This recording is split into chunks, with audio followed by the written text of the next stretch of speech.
be able to stop them from sleeping, taking a nap. And I'm trying to become one today. Yeah, my presentation is on focusing on playing plan. How do we enhance teachers' use of play-based pedagogy in their years? The topic as it is touches on issues related to quality education. And allow me to say a few things before I start. The concept education equality is one of the controversial concepts. And it has never been agreed upon to have a single definition of what equality is. However, the majority of experts try to consider quality education as comprising structural and process factors. Now, my presentation today is going to focus on one of the process factors, and this touches on teachers. Perhaps people will say, are you trying to skip other factors, other quality-related components? Why teachers alone? Research already shows teachers are a single most important factor for effective learning. You can have a very poor classroom, but if you have a well-qualified, a well-trained teacher, yet you can have better learning outcomes. So it is for this reason that I focused on issues related to teachers' ability to use play in enhancing teaching and learning. My presentation is going to be structured along those areas. And just to save time, allow me to say a bit of a background that we all know play is critical for children learning and development. Research globally has shown that for children to learn effectively and develop the skills they need, teaching and learning methods must be organized in such a way that they help them to participate in the process of learning, of playing. Now, the government of Tanzania, realizing this effect, is trying to put emphasis on play. If we look at the national education policy and the national syllabus, they all emphasize the importance of teachers to use play, particularly for young children. Now, the problem now is, while there is an emphasis on using play in order to enhance children learning, the challenge is classrooms go everywhere are dominated by teacher-based methods, teacher-centered methods.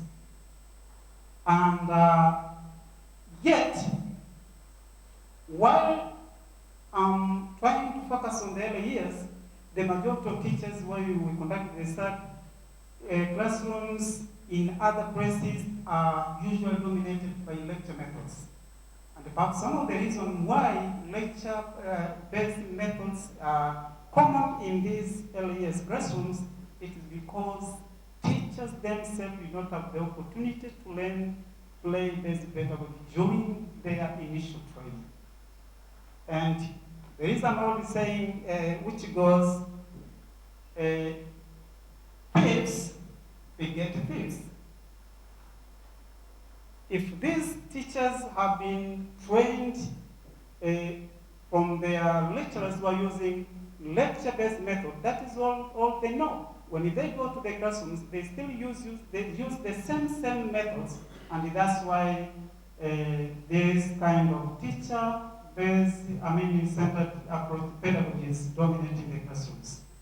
But already research shows that such a kind of an approach to teaching does not help children to develop conceptual learning, critical thinking, and problem solving. The skills our children need for the 21st century.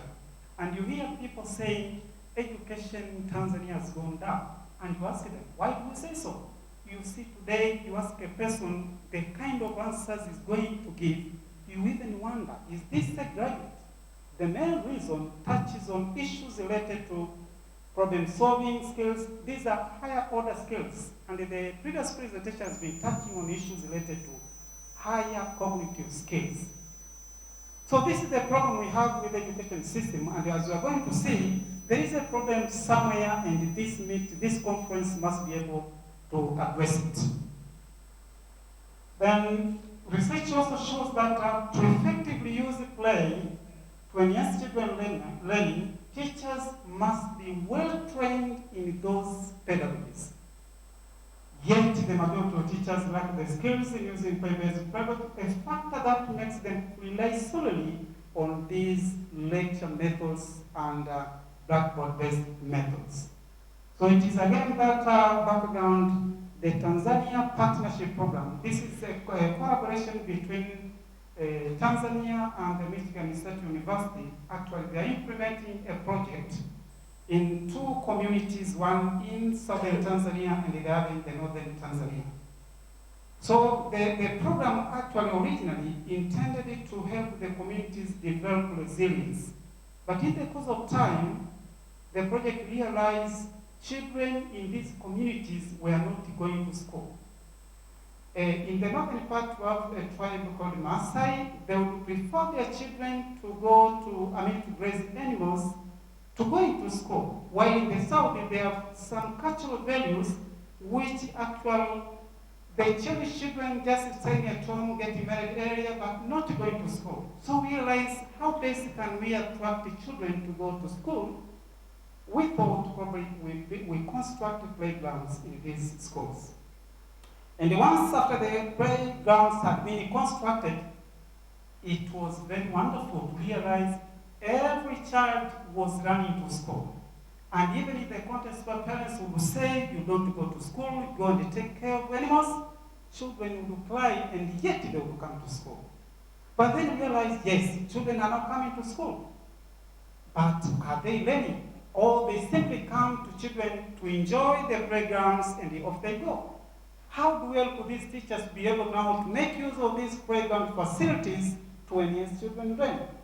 So we thought of having a professional development training to capacitate teachers now best to use play-based pedagogy. And we did that.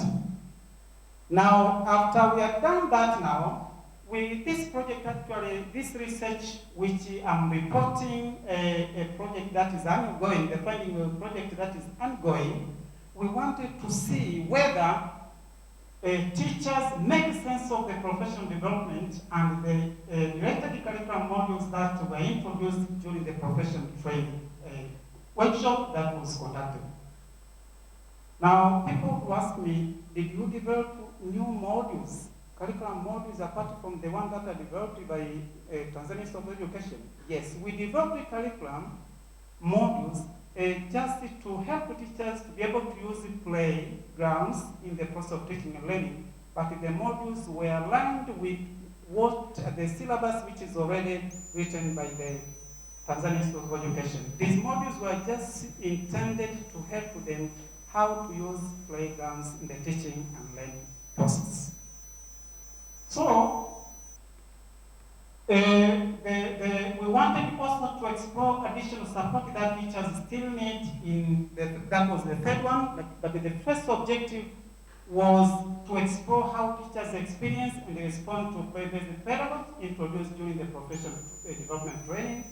Why this? There has been a tendency, we have many donor-based programs which come. Teachers simply attend when the training is over. You ask the teachers, what is it that has transformed your practice from your to the training you have attended to? Nothing happened. So probably we thought, perhaps teachers don't own this training. So the first thing we wanted to see, to get just qualitative their views, how do they respond to the play-based pedagogy in the first place? But second, we want to also examine use the skills and the knowledge during this professional training program. The other aspect was to explore any additional support, because this is an ongoing project. We wanted to identify if there is any support they still need to be able to effectively use play-based pedagogy. Now, these are the guiding research questions. How do teachers understand, experience, respond to play-based pedagogy? and the modules introduced in the professional development workshop. And to what extent do teachers use play-based methods and materials from professional development workshop into their daily teaching? And finally, what additional support do they require in order to use play-based pedagogy? Now, methodology, actually, in terms of the study area, this study was conducted in the northern part. We previously had planned to conduct it in both the north and the southern region and the northern region, but immediately when we are designing the study, we realized programs in the southern part actually had been destroyed by termites. We had used materials from the local environment, which were easily destroyed by the termites. So we thought probably we couldn't provide a professional training in the southern part because they did not have now the programs, because everything was on the ground. So we did the professional training in the north, and this study was also done in the north. Actually, it involved 19 teachers who participated, were purposely participated to participate. And all these had participated in the professional training development workshop. Now, data analysis, data collection, actually, this was a qualitative start, and we collected data from 19 teachers. We used the interviews, we used the retrospective post-test interviews, we used the retrospective post-test interviews for one main reason. At the beginning, when we were starting the program, we did not gather some baseline information regarding teachers' ability to use play-based methods. So that's why we had to use retrospective post-test interviews where we could ask the teacher, how do you use this method in the class now compared to the way it was before this kind of a program? But then we also had to do some observation to make sure that what the teachers reported in the interviews was actually what was happening in the classrooms. Now, in terms of data analysis, actually, we did the initial transcription of field notes, which we have collected during the workshop. This actually helped us a lot to be able to design the interview guides. But then, after field analysis, after collecting data, we carefully listened to the audio tapes several times, twice writing them and coding them to illuminate thematic patterns, and then translating the original versions of transcription from Swahili and English, and subjecting them to phenomenological analysis procedure to be able to capture actual what transpired in teachers' interview. And then we used actually computer software for analyzing qualitative data, which helped us to organize our data and relationship that was emerging. Now, because this is a research, actually wanted to abide to all ethical concerns. So we made sure that we obtained research clearance from responsible authorities. We also obtained informed consent from the participants after we had informed them about the purpose of this study. Then we made sure that at least individuals' right and freedom to withdraw from the study was respected. But then we made sure that we sought permission from them in case we wanted to take photos. And finally, in the writing report, we made sure that everything becomes anonymous. No one's information is disclosed. Identity of one's person is not disclosed here. So if you see some photos here, it is because this person agreed that you can share this photo with anybody else. Now, the findings actually indicated that the first objective was to identify teachers' response to previous pedagogy. All participants demonstrated that they had a clear understanding of the concept of previous methods. Everybody said, this is something I understand. But the majority actually, they were very positive about the modules, about the training workshop and the modules that were introduced. They were saying these modules have helped us most. because they were just providing them, giving them some guidance on how they go about preparing their lessons in a play-based form. But the other thing that was noted that, was that a few participants were very skeptical with this kind of an approach. And they had good reasons. You say, play-based pedagogy, you spend a lot of time and you can't finish the syllabus.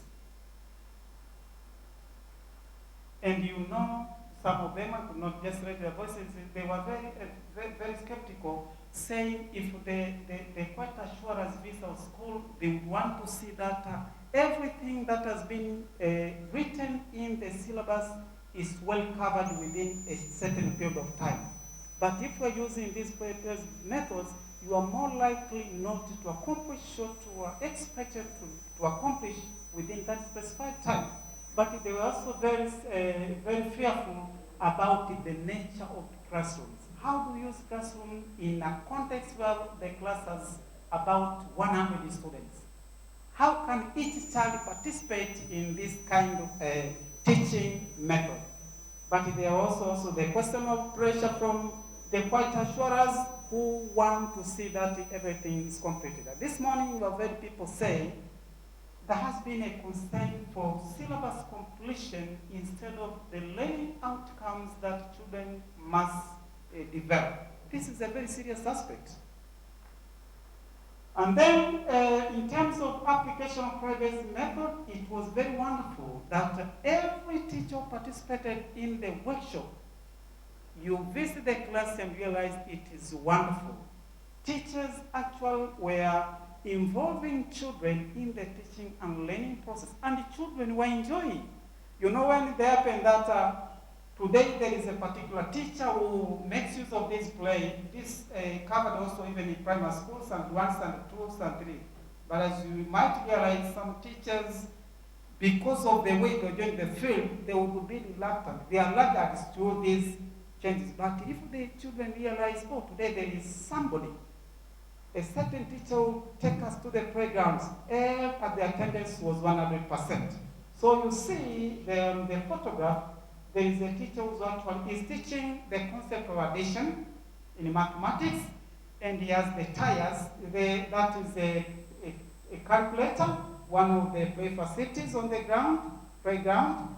So he wants children to be able to develop the concept of addition, and because this is in standard 1, so he is asking the child to be able to turn the tire until she's able to get 1 plus 3 equals to something, and by so doing, children were enjoying, they are learning, but they are playing, but they are learning. And people will probably say, we have been playing from time immemorial since we were children. What is new here?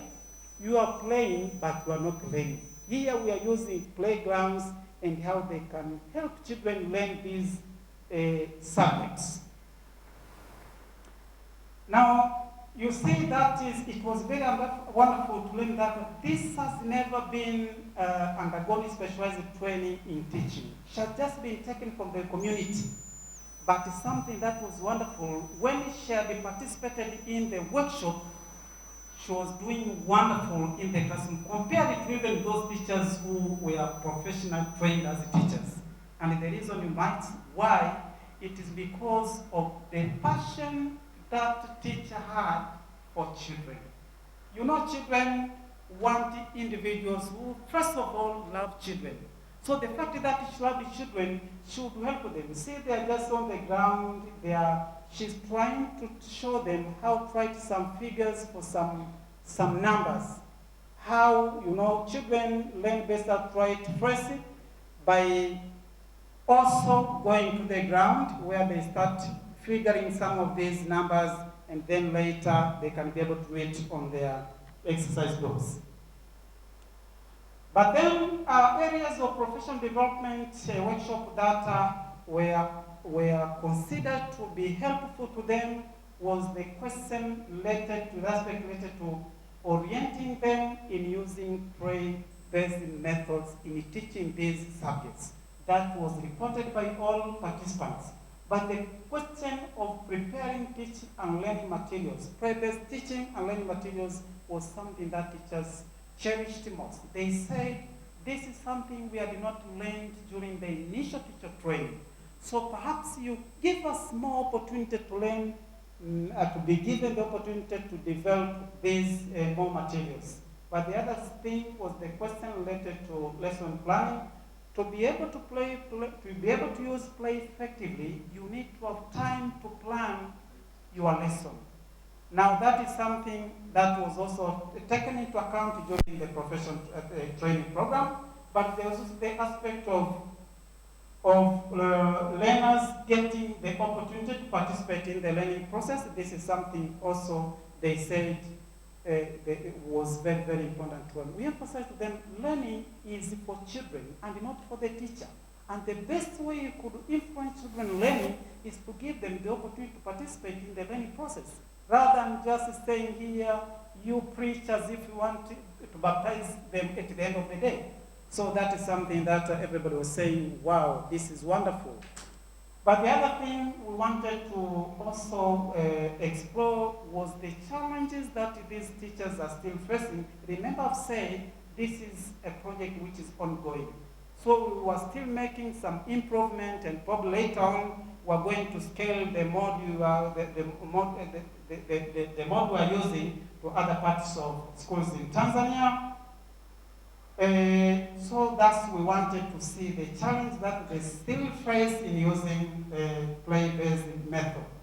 Now the challenges these people reported, actually as you can see in the table, in the tape there, one was the question of overcrowding of children in classroom. This has been said here in the meeting since we started. But there is also the question of shortage of materials. While in Tanzania currently, child book ratio stands 1 to 3. But you go to the ground, this is not actually the case, for some reasons. While there are books in perhaps at the Tanzanian Institute of Education, but delivery to the school, to the ground, has not been the case yet. So you have schools where children lack these books. But there's the question of teaching load. You know, we did in the northern part, there was a problem. You have a school, in one school, for example, there was only 9 teachers, 8 teachers who are teaching class 1, any pre-primary class through class 7. So you have a teacher who actually stands in the classroom since the first lesson, the first period, until 2 p.m. when they are going home. And then you realize, what time does this teacher get in order for him or her to be able to plan the lesson for the coming day and prepare the materials? But the other thing was also related to curricular review, not accompanied with orientation on how to implement it. It's very unfortunate in Tanzania that we review the curricula first, and we want teachers to start implementing them, but they have not been oriented on how to implement these, review the curriculum. This is very unfortunate, which actually is supposed to be orientation should precede the implementation of the curriculum first. But then that was another problem. The other one was pressure from the quality assurance to have all topics covered within the prescribed time. This is a very serious problem. And if we're talking of competence-based education in Tanzania, there is need for us to be able to change the way we do things on the ground. The quality assurance actually must be part and parcel of these workshops so that they understand what it takes. Because while at a certain level, the policy is emphasizing on competence-based and its methodologies, quite assurance of the opinion that they want to see things finished within a particular period of time. That is another challenge. The other thing is teaching with a focus on national examination. This morning, this has been voiced out. You have teachers saying, just imagine, the head teacher is told, if the student, your school performs poorly, you are at risk. You will lose the position you are having.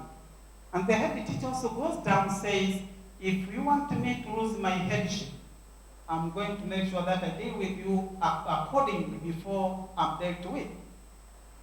Now everybody is busy trying to make sure that students perform better. And now the question is, so it is here whereby you find teaching is for memorization of knowledge, and children don't develop those skills that are needed for their later learning. Issues related to the higher cognitive skills, as I've said. It's very unfortunate even the exams we are writing, we are using assess low cognitive skills. But then how do we develop people with the higher cognitive skills if the examination focuses on those questions or items that focus solely on cognitive items? This morning, what is this classification Bloom's taxonomy? Taxonomy here is simply classification of those cognitive learning outcomes. So this guy and his colleague, we are saying cognitively, we can have these, and they are trying to have 6 of them, where they start with memorization, and then you have comprehension, you have application of what has been learned, you have analysis, you have synthesis, you have evaluation.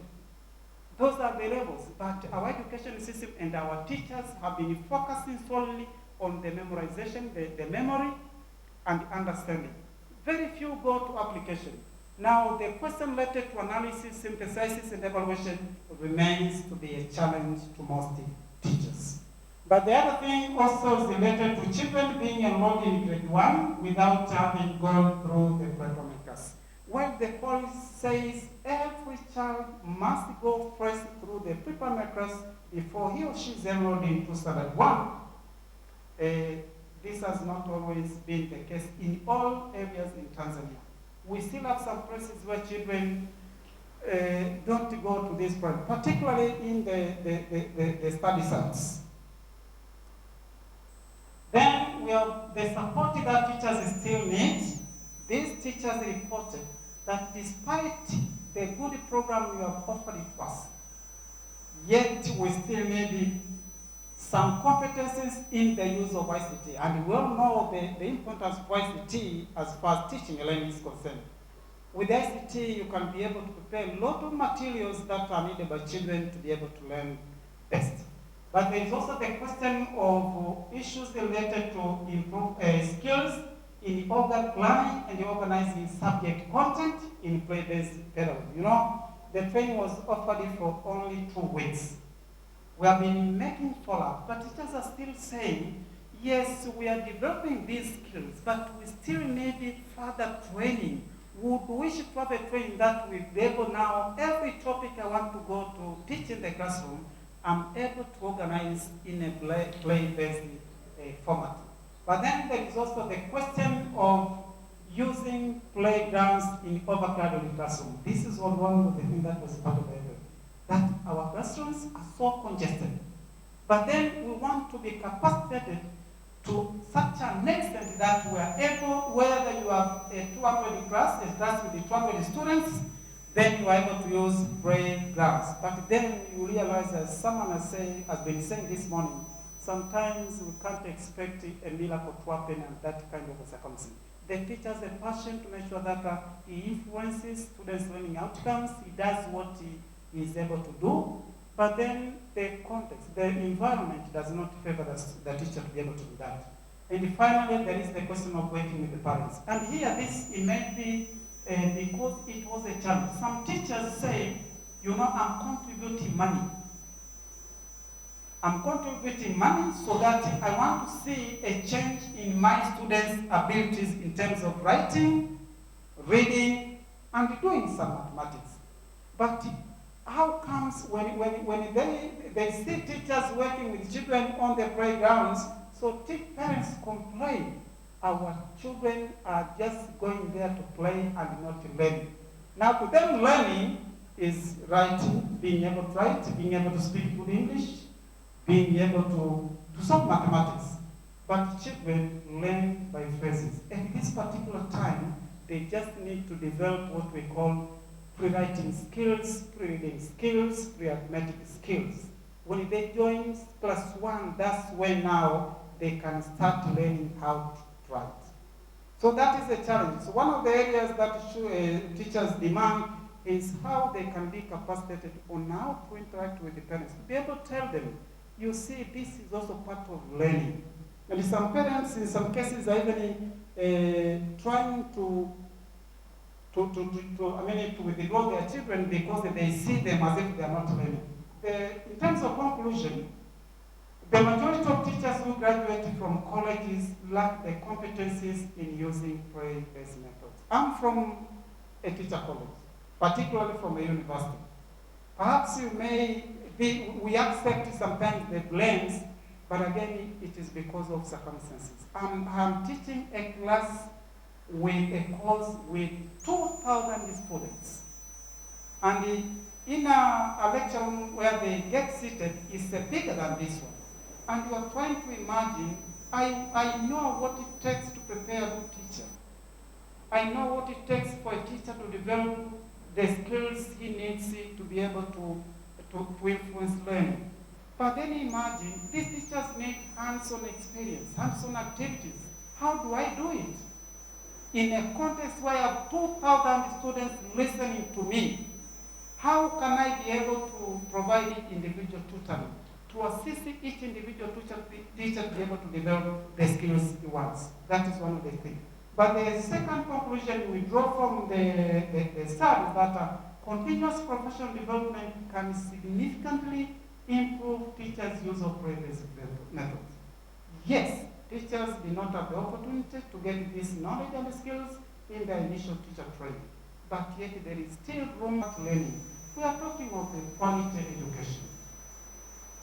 Yet we have this very big hindrance here, the examination. Unless we reform our practice, that's when our children can be able to benefit from learning. And remember, it is during this level that a foundation for data learning is developed. So if we miss here, it means we are missing everything. And that's what people are saying, you blame the university while the foundation was destroyed right from the beginning. And then heavy teaching load and overcrowded classrooms limit teachers' effective use of playgrounds. Much as we want to reform education system, much as we want to improve the quality, the question of improving infrastructure becomes very, very critical. Now, we recommend that teachers should be given an opportunity for continuous professional development to update their content and pedagogical competencies. Thanks to the Ministry of Education, Science and Technology, that they have now developed a framework for continuous professional development. We believe that is going to bring a change. If at all every teacher is given the opportunity to participate or to attend this in-service training. Secondly, continuous professional development needs to be accompanied by an improvement in other areas of quality. As I've indicated, teachers is a single most important factor for quality education to happen, yet there is a need for us also to make sure that the environment, classroom size, class size, quality learning environment is improved for them to be able to do their work effectively. But then teacher colleges should emphasize on play-based pedagogy during a pre-service teacher training. It's very unfortunate that in the program, I'm not sure when I was doing my diploma, I did not do anything related to play-based method. I came to learn this one when I started developing an interest in HIV education. So probably it's now high time that colleges make sure play-based method becomes part and parcel of their training programs. Now, with that one, let me say thank you for listening.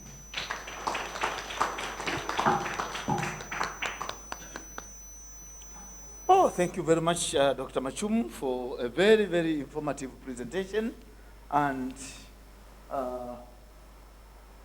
Mr. Ochola is now the moderator of this presentation. I'm not the one.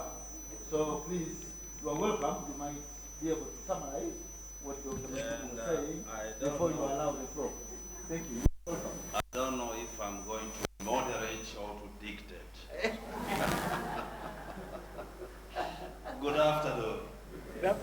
Yes, let me just think through and say whether I got you correct by starting to say thank you for the presentation.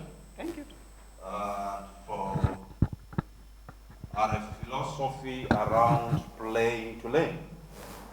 But basically what I think I've heard him say is teaching and learning process through play-based pedagogy. But again, I've heard him saying teachers are the most single factor aspect for learning in the classroom. But again, I was thinking and asking myself, is it not the fact that the technology also is taking its space? Because there are places whereby students and pupils can learn with the assisted technology. But again, I had the presentation focusing on playing is the most fundamental aspect for children to learn and to develop. And here the focus is small children. The moment they start going to school, incorporate playing so that they develop, but also they capture learning very well. Teaching and learning method should be conducive to allow children to participate in learning, and that is what I think is the focus in most aspects, because if that is not gotten right, kids might not learn in the class. But also the presenter narrated that there are two schools of thought.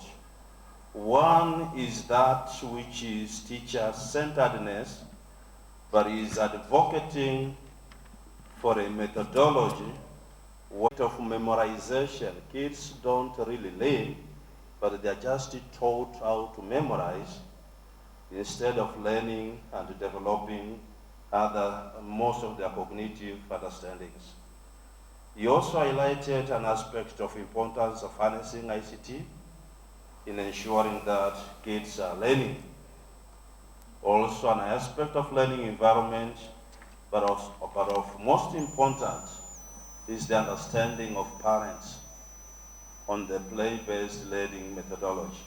And he highlighted that some of the parents might not take play-based methodology as an aspect of learning, but they consider learning to be whether the kid knows how to write, how to read, how to pronounce English words, and so on and so forth. In summary, that is what I've just gotten. I know the presentation was rich, and at least we have also gotten a lot of stuff from him. But I also have been left with some questions. And one of the questions that I think I've been left with is an aspect of urban education, and whereby the space is very small, they are congested, they are within the neighborhoods, and how then this particular pedagogy could be applied. But again, another question that I've been left with, therefore, what does it take to train the teachers who might have not gotten the same skills while attending their teaching courses and so on and so forth? And lastly, and this also struck my mind, and perhaps I would want you to elucidate more. Learning is for the children, not for teachers. And I think learning is a two-way traffic. Teachers are learning class through the students, at the same time, students are learning. So in brief, I would say that is what I could summarize based on what Dr. Marigesi has just presented. So it's an open Kwa hiyo tuende sasa kwenye kitimoto, kwa sababu ametupa philosophy around play based learning, na mazingira yetu tunayafahamu kutoka kijijini mpaka Dar es Salaam. Now, what is taking place in the school and what is not taking place in the school, and how to infuse the children. Yes, sir.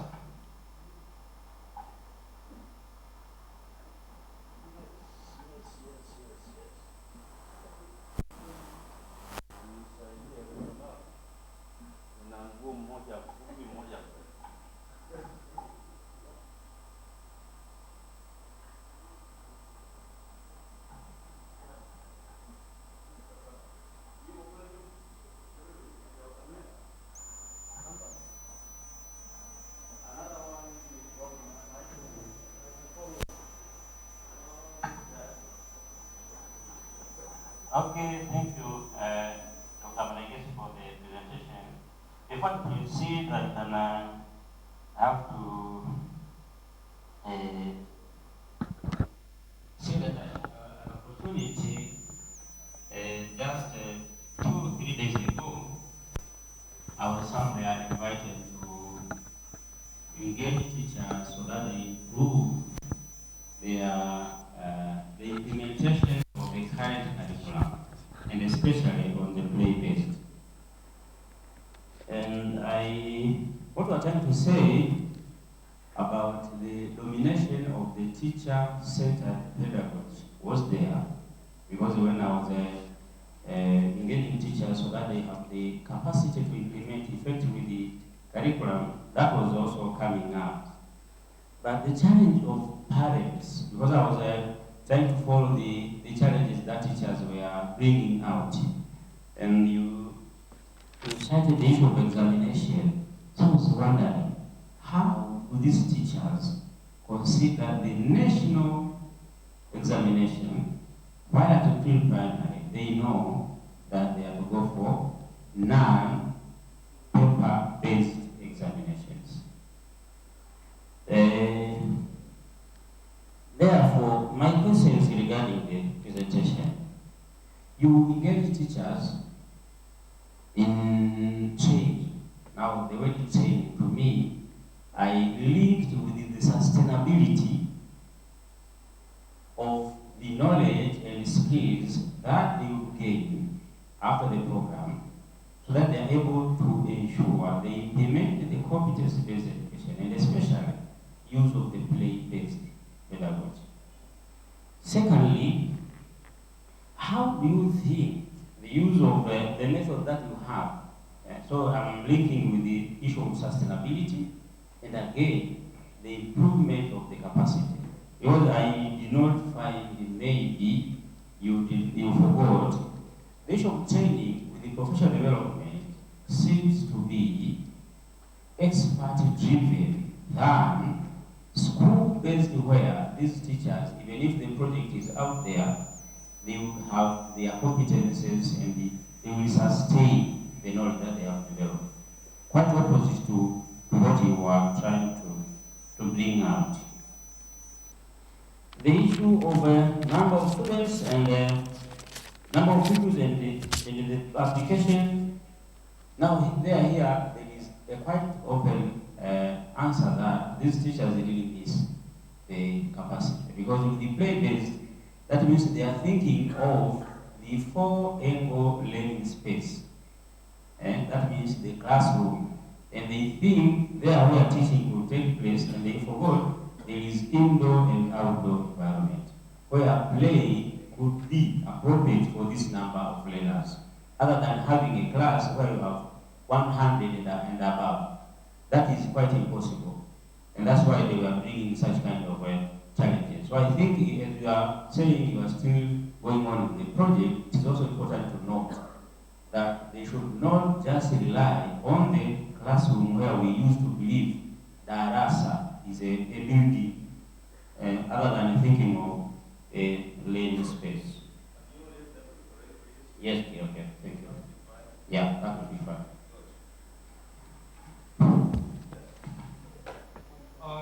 Thank you, Dr. Mashin, for this mind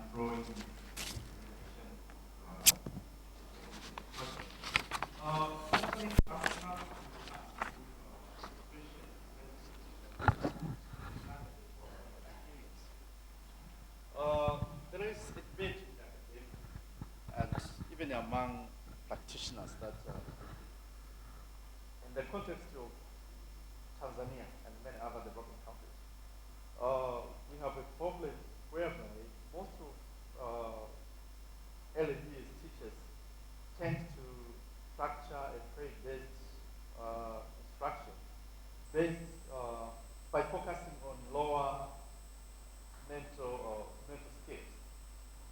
In your own view, and based on your so far findings from your research project, what do you think should be done to ensure that and to equip teachers, preschool teachers, that they facilitate higher mental skills for our children, given our context of crowded classrooms and limited resources and all that, all other mentioned challenges? Thank you.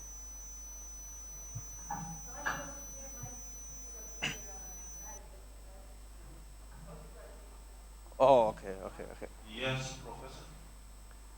I'm looking for the other hand. Thank you very much. Mr. Machumu, this is very useful. This presentation on teacher, on what?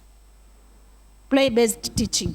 Actually, this is very, very important because we see the motivation goes up, interaction is high, and so on and so forth. But when I was listening to what you were saying, reflecting on what we are calling quality education, I think you are missing something, or maybe you didn't go there.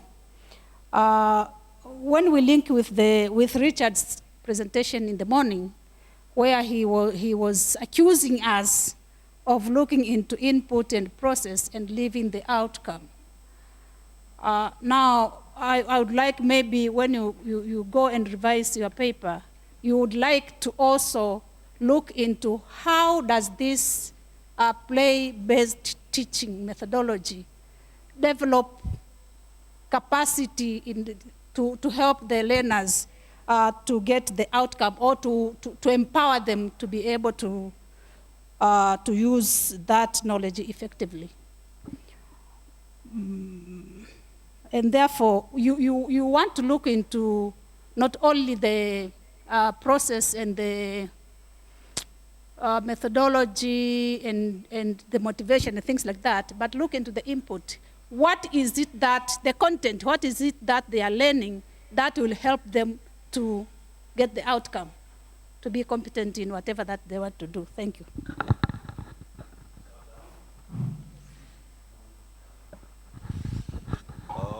Just to amplify, the first speaker didn't accuse us, he just caused us to think deeply.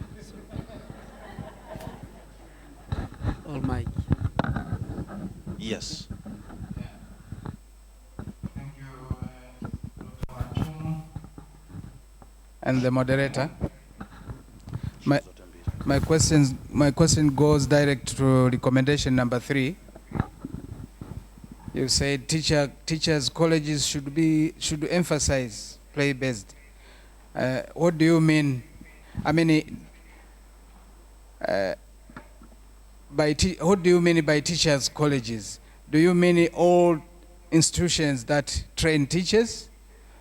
What is the status with the universities? Because the universities are accused to use teacher-dominated methods. Thank you very much. The last question before we go to round 2. Thank you, Dr. Machumu. My question is really sort of a comment. You have in your methodology, you used phenomenology, but you have not really shown how you captured experiences of the teachers. My suggestion, or my suggestion would be, maybe if you had used design approach, that would have helped you, that you would have the curricula that they are going to attempt or implement, and you'd see they will have experience with the curriculum that is play-based, rather than just getting their views or their opinions on whether or not play-based pedagogy works better than the conventional one. Thank you. Dr. Machumo, I think you got the questions right, and now you can respond. Thank you all for the very wonderful questions that were posed. And allow me to start with the last one.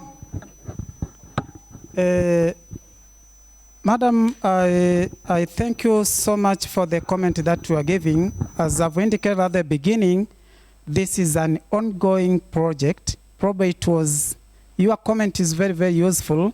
Probably it was not easy to be able to use the design you were suggesting, because we just had 6 months since we started implementing the program.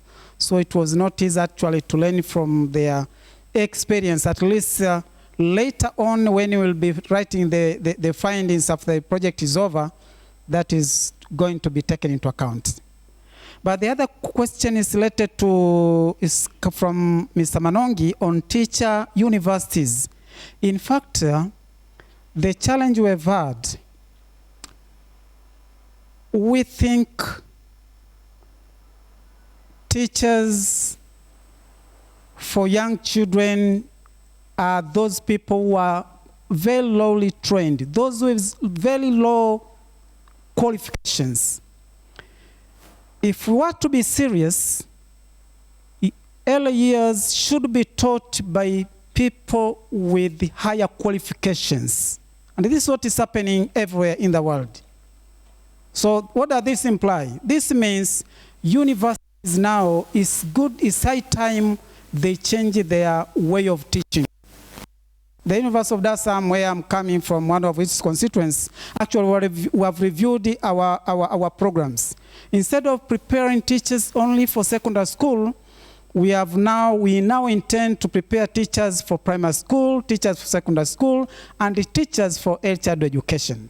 Why? We realize if we invest heavily in the low years, having children be taught by highly qualified teachers, highly trained teachers, then we are going to have the better outcomes out of it. In the past, as you are aware, a person who was completely a failure was the one who was joining early childhood education. Correct me if I'm wrong. And then you expect these children, when they go to primary school, to do wonders. How do you expect such a poor teacher to produce a person with high excellence in terms of academics? So that is a challenge. I agree with that. I think universities should now change to make sure that at least they change, they contribute to the transformation of the lives of the young children. The other question was related to how does this help children develop the outcome, the learning environment. Basically, I'm saying my presentation this afternoon is simply a report from a project that is ongoing. So currently, we have not been able to measure the outcomes that are associated with the play. But as time goes on, if I have another opportunity to make a presentation later, then we'll be able to justifiably say these children are doing better in terms of their learning outcomes. It could be social, it could be cognitive, it could be psychomotor, because of the pedagogy that was used. Remember, as we're implementing this project, we are having also an experimental school. So we'll be trying to compare schools that have not participated in the program, where teachers still rely on their didactic method, and the teachers children from schools where teachers have been trained to use learner-centered pedagogy, especially play. For that matter, then we'll be able to say there is a very positive impact on the use of play in terms of children learning outcomes.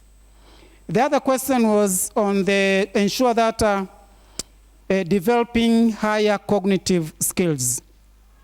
You know, this one again, we'll be able to capture it as the time goes on, but this morning you have been witnesses.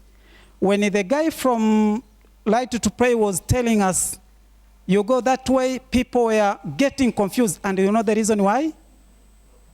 It is because you did not have time to learn what we call higher mental functions. If you were exposed to these kind of things during age 0 to 8, you would not be making the mistakes you have done this afternoon. You see the impact now? Yes. Go to children who have been trained to develop higher mental skills. You tell them to do whatever practice, they will do without making mistakes. But because you missed that opportunity, guys, that's what you are doing now. These are the consequences. Then the other things related to teachers should know, there are 4 corners. That's wonderful. You know, this is also, I'm also be answering the question posed by my chair here. You know, when you talk of the question of play, to him, it's like he's talking of play like only focusing on, you know, psychomotor activities. When we talk of play, children don't necessarily need to be moving, to be running, to be doing what for them to be able to play. Even if you give them in a room like this one, you give them some materials which involve them in play. They still develop the skills they need. But we can have time, however small the area is, they can still enjoy from that. But the question has not been the environment. The question has been a lack of capacity on the part of the teachers to be able to give them the opportunity. Those who actually come from the field, it's good that these guys who have been asking questions, the majority of them are expert in ECD. The classroom usually should have corners. We say learning corners. Children make use of those corners very usefully. I mean, very wonderfully. But the question is that teachers have a classroom, a 4-corner room like this one, but they focus solely on teaching. But they could have scattered some materials somewhere where children could be visiting according to his or her interest and learn better. But if opportunity allows or environment allows, it can also be taken to an open space outside, and they can still learn and get involved in those activities, including the movement. You know, children, just for the interests of those who have young kids, by the age of 5 years, children, and research shows, brain research shows, children already develop 80% of the brain of another person. And I just want to assure you, you are seated here, 80 to 90% of your brain develop in the first 5 years. So, if we give them the opportunity for children to move, you are, plus other issues related to stimulation and other things, you are also contributing to their development. So that is very, very important. The other question, when I'm about to finish, the question of sustainability, we had this one in context. To make sure that once the TPP project is over, we want at least the artifact to remain in the community. Now, all we did, we made sure that we involved the district education officers, the quality assurers in the district, and the ward education officers in the program. And we made sure that we capacitate them, even if the project is no longer there. These people could still do it within the community, but also do some kind of TOTs to other communities that are not part of the project. Yeah, the other thing is fearing learning children is a two-way traffic. I accept that, but was referring to this one in the context of where the teacher is teaching, but all the time is denying the children to participate actively in the learning process. That's why I said it is children who are learning, but the teacher also learn. It's true that teaching and learning should be a two-way traffic. But the last one was urban vis-a-vis what teachers did not get in the training. Yeah, for teachers who actually did not have the opportunity to get pedagogical training during the early years, the only opportunity that remains for them is for them to get in-service training. And I think the government, once again, it has now made it mandatory for every teacher to undergo in-service training. We have the framework, which make it compulsory for every teacher.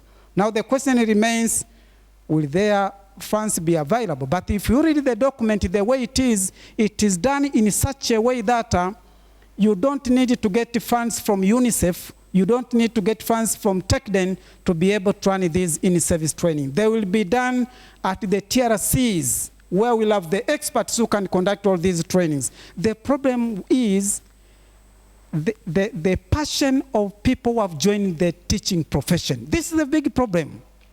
The passion. That's the big problem. Thank you. If there is any question that I have not been able to answer, please. Remember, it's late. Rather than writing or dictating. And if you keep my word very well, and in the interest of time, I've been reminded that we need to move on to the next level. Do you mind if we move? And if you have a question for him or a comment, he would ask you to write it down, ili kabla hajatoka aweze kulijibu na kesho. Lakini muda wetu umeisha kwa session, na tunakwenda kwenye session ya pili ambayo ataintroduce mwenyekiti. Asante sana Dr. Maregesi.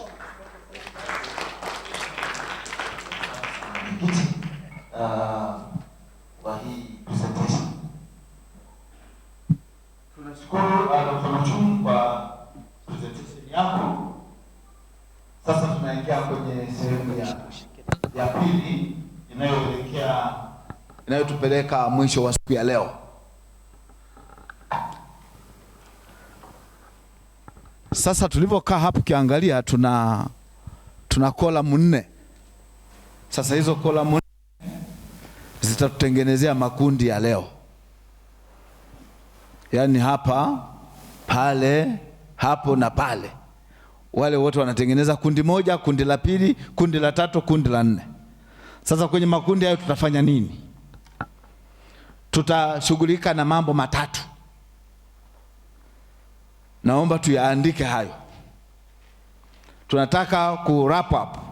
Tunataka kumaliza kwa kuweka summary ya mambo tuliyoyajadili leo hapa, ili tutoke na ile message tuliyosema kwamba tunahitaji, as we walk out of this building today, we have something to say, that this is what emerged from the conference today.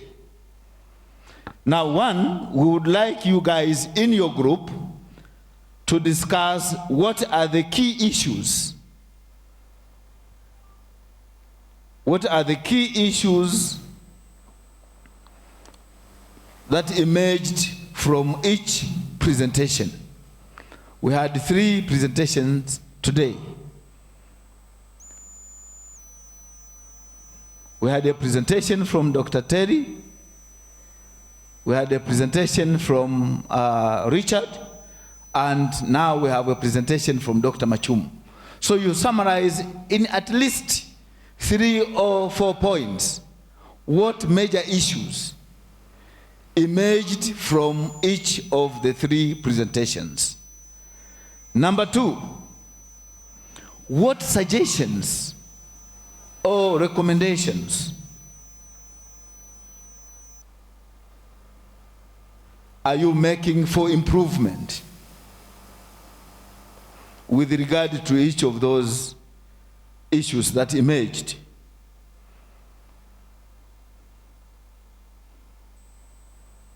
What suggestions or recommendations are you making for improvement with regard to the 3 presentations? The last one is what strategies can be adopted to make such improvements? So you mention what happened, what are the issues, what suggestions or recommendations do you make with regard to those issues, and then what strategies do you suggest on how to go about in improving such kind of situations.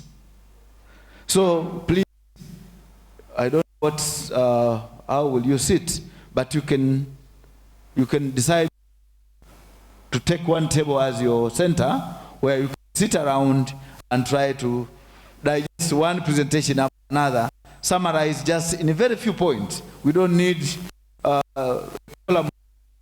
but we just need a few major issues that emerged from each of these 3 presentations of this day. And possibly, and that should be done for around, like, we give you half an hour. After that, we would like you to come and make a presentation. Your chairman or your secretary will come and present here, so that at the end of the day, we agree on this is what we really heard from these presentations today.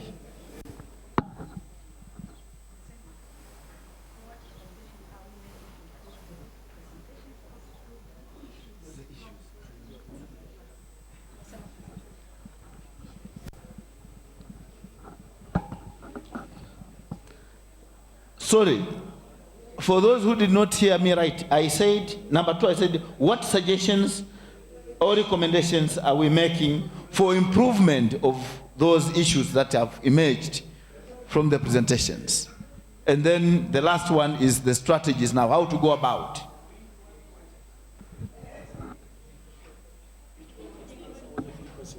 Yes, each group must deal with all the 3 presentations.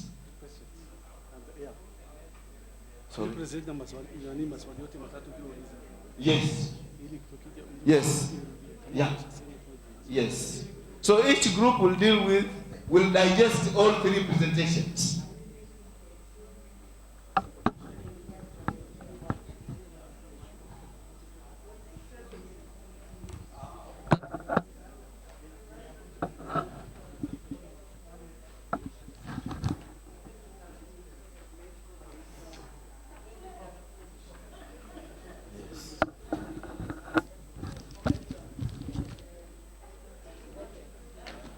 Kama kuna jambo halijaeleweka tunaweza tuka.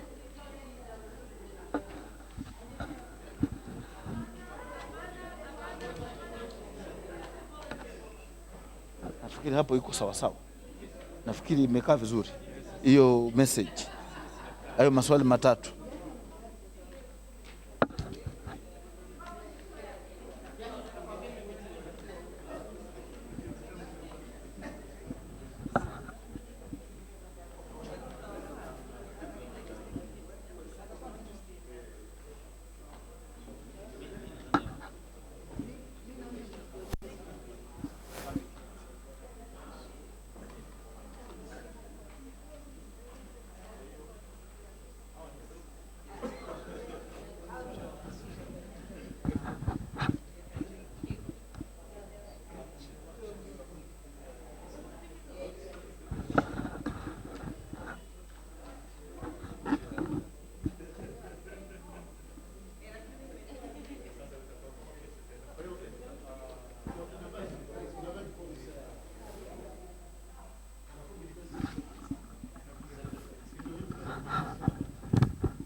Hapa tunakwenda mpaka saa 10:20.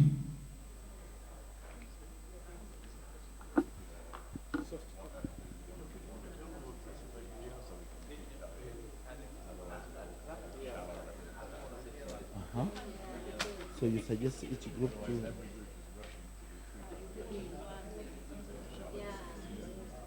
that each group should concentrate.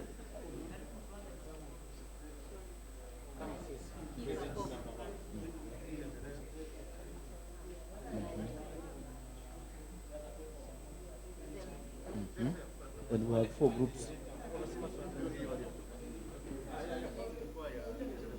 For the 3, all of them? Unless otherwise you suggest that we break into 3 groups.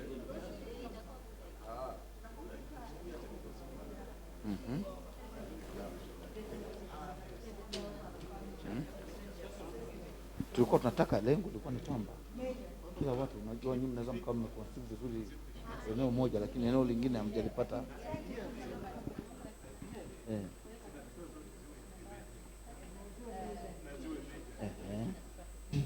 Wanasema ili tuweze kwenda deep, basi kila watu wachukue swali moja. Ina maana kwamba kundi moja hapa livunjike, litawanyikie kwenye makundi mengine 3. Halafu kila watu wachukue paper presentation moja, wahangaike nayo hiyo, waangalie key issues, waangalie what suggestions they can make for improvement, na mwisho waangalie strategies. Is that accepted? Sawa. Presentation ya Richard. Richard is there. Richard atabaya pale. Richard ajadili ya mtu mwingine. Ya Richard iwe hapa. Hapo ya Richard, hapo ya Dr. Terry, kule ya Machumu. Alafu ninyi wa huko sasa tujumuike humu sasa. Tunaweza tukameguka, tukajoin, tukasplit, tukaingia wengine hapa, wengine pale, wengine pale.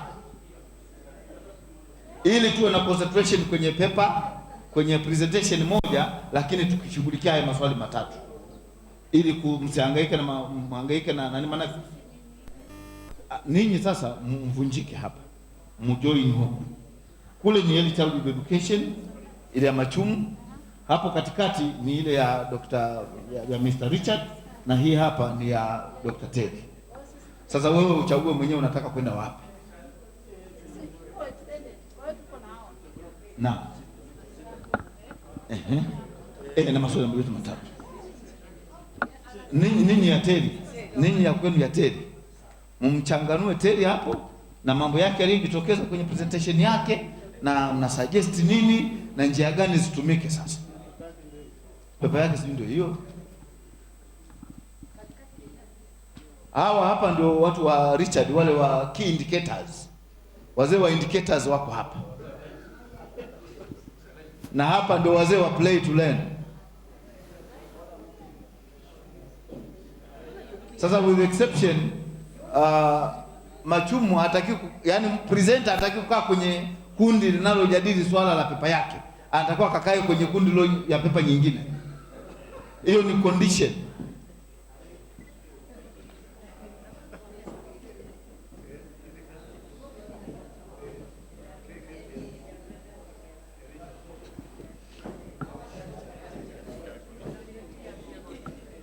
Hapa play to learn.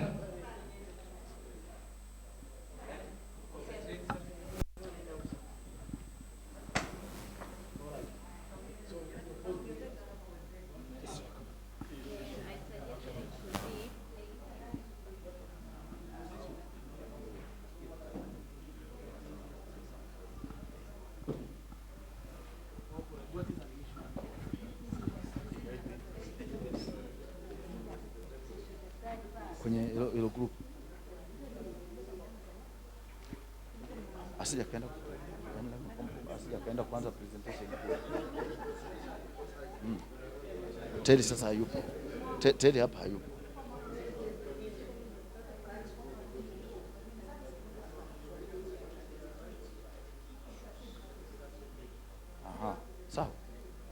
Sawa, haina shida. So nani yupo, Richard yuko hapa, anaweza kuhamia pale. Richard akahamia kule. Wale wateni. Huko kwa nini kwa Machumu. Kwa hiyo sawa.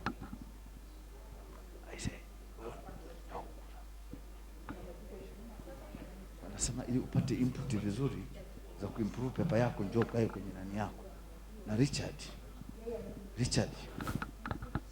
because you would like to have some input regarding the paper, so that they don't yes, you can make your point and then you go. So,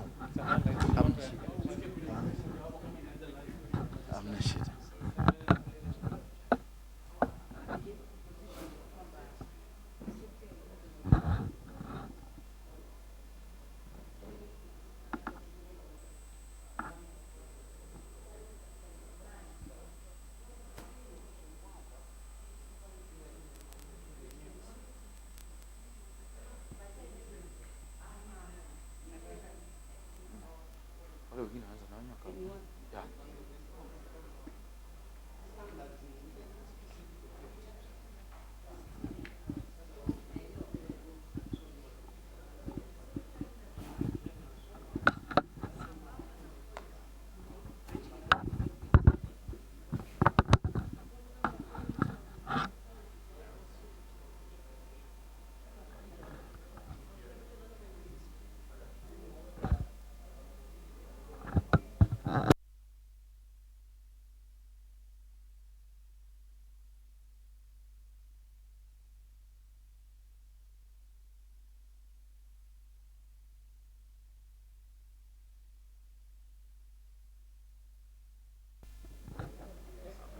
The comparability, anazungumza yani equality ni kitu gani? Sikuelewa.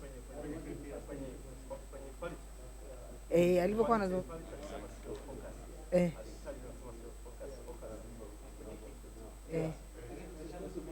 focus ni kwenye equity. Okay. Kwa hiyo focus ni equity. Kwa sasa kwa hiyo tunajua kwamba kumekuwa na lopsidedness kwenye implementation ya kumeasure quality, hiyo tumejua, lakini nadhani kitu ambacho tunatakiwa tuende a step further, kwa sababu ilitoka kwenye maswali kwamba ni kwa nini basi mengine yanaachwa. Ilijitokeza kwenye maswali ni kwa nini mengine yanaachwa.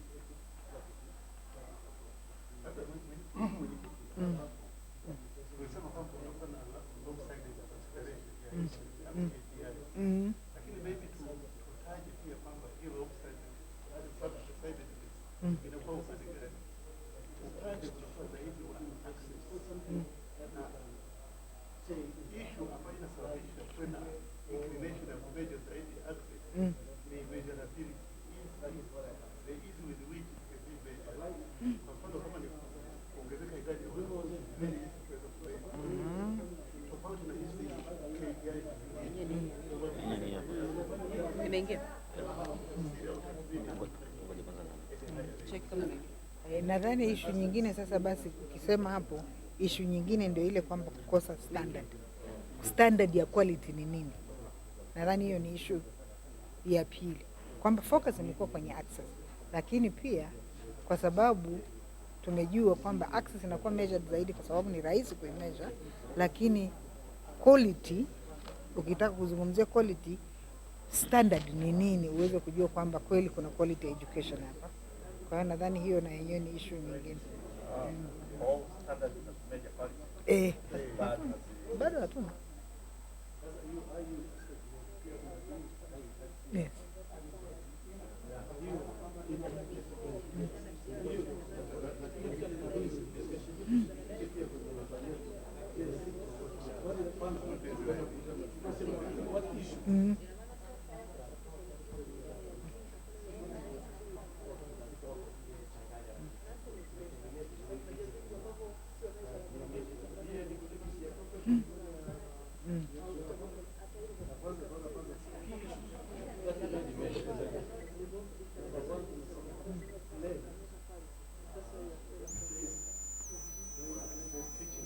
Kwa hiyo tumesema hakuna standardized tools za kumeasure hiyo quality yenyewe tunayotaka. Issues nyingine? Issue nyingine? How about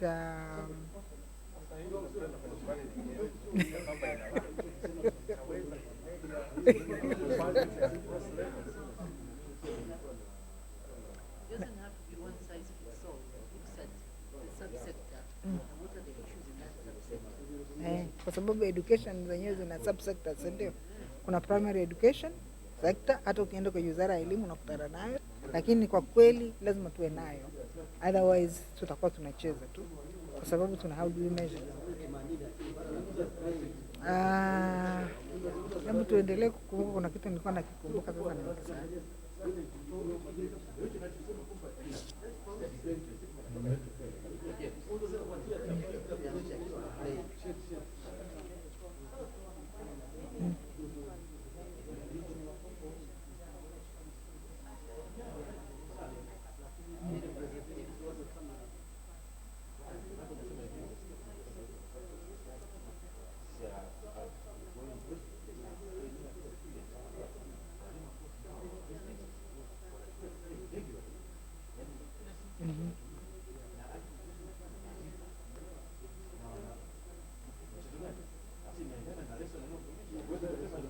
Okay, kwa hiyo issue iliyojitokeza ni hiyo ya to move from access to quality equality, lakini tumesema, alisema pia kwenye ile presentation yake kwamba Tanzania haijafocus sana kwenye equality, imefocus kwenye equity.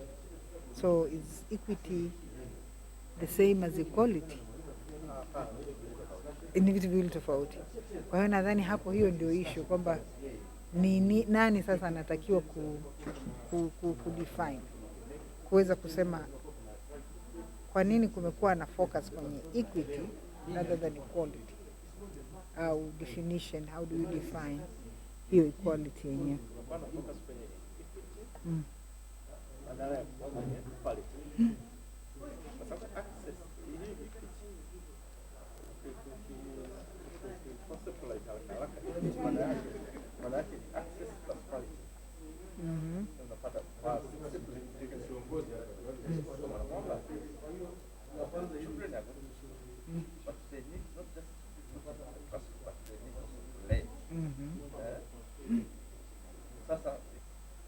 Framework yake ameiweka, of course, kwa sababu policy ambazo walikuwa wanaziadopt South Africa wakati wa Boer regime, kwamba wote mnapata lakini zinatofautiana, quality inatofautiana, lakini mmepata.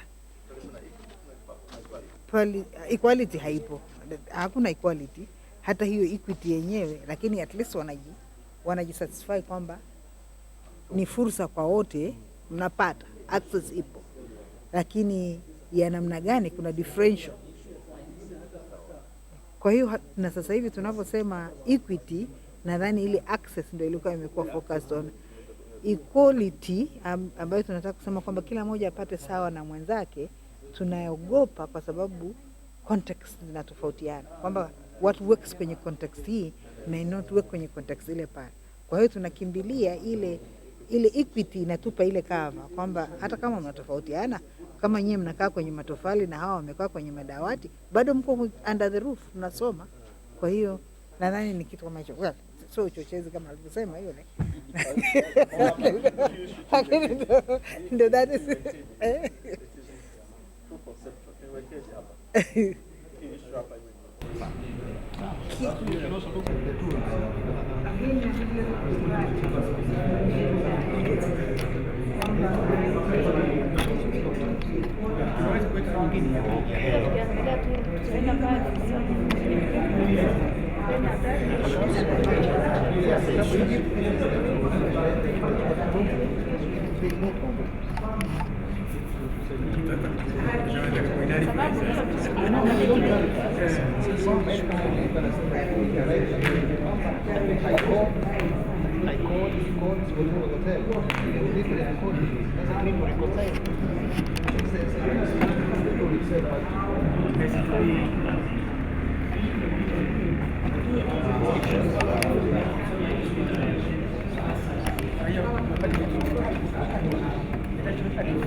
ile kisiasa sasa italeta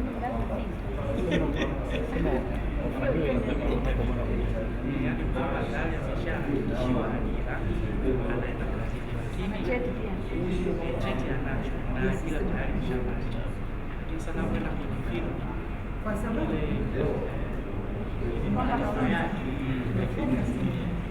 hiyo inajulikana. Unajua tatizo ni system. Kwa system ya Tanzania anayemwajiri ni mkuu. Utamrudisha wizarani kwamba wewe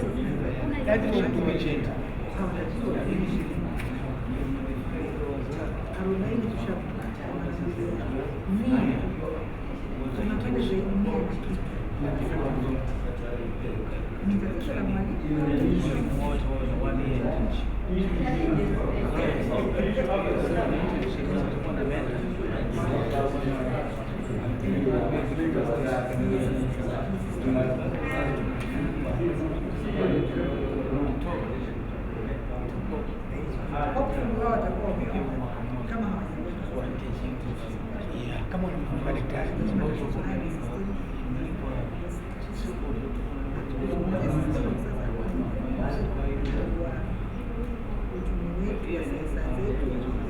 how do you find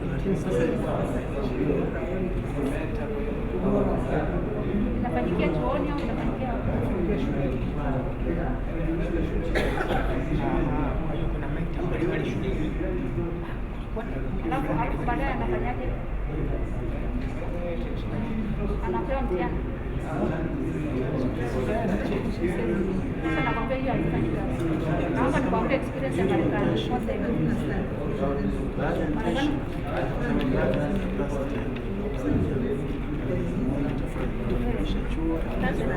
hiyo nakwambia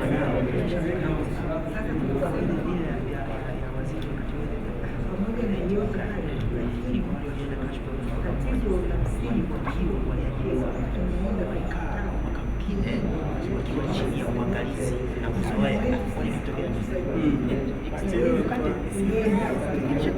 Let me tell you what happened in Marekani.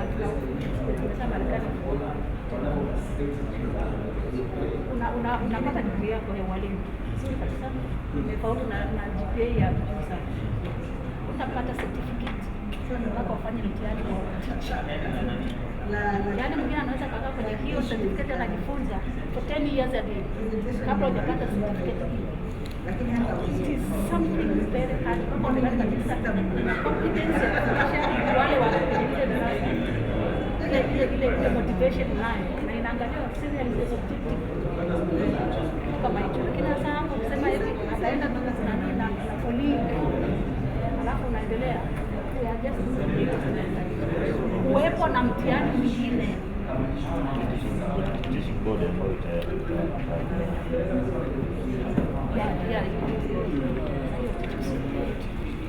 Lakini ni lazima uwepo mtihani mkali sana. Hicho kitu peleka wizarani, uwepo mtihani.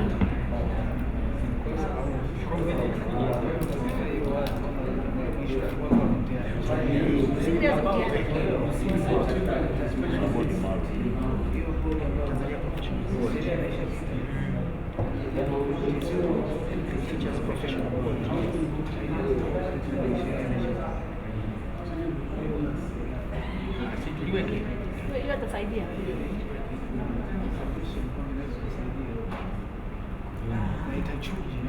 Na watu watakuwa serious kuliko ni training college.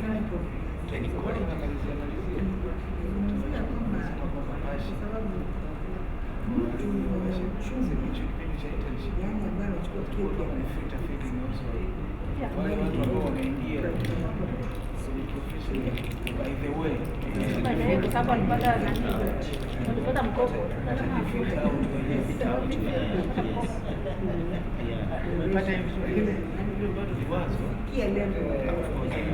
Na sisi hapa tuna challenges vile vile wao wenyewe na watapeleka katika vyombo mbalimbali, alafu watapata blueprint baadaye.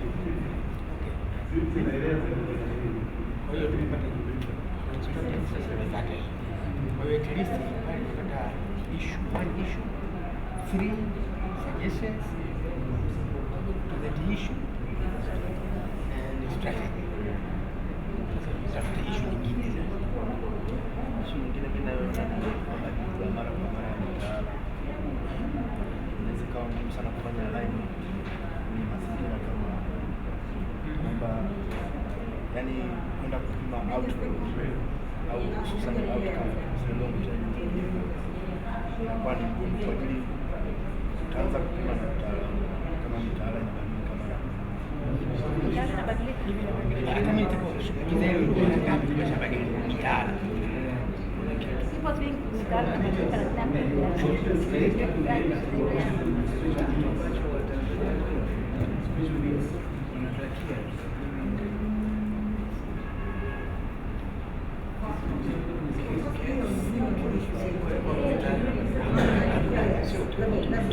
lakini basi nani modality za kufundisha kwa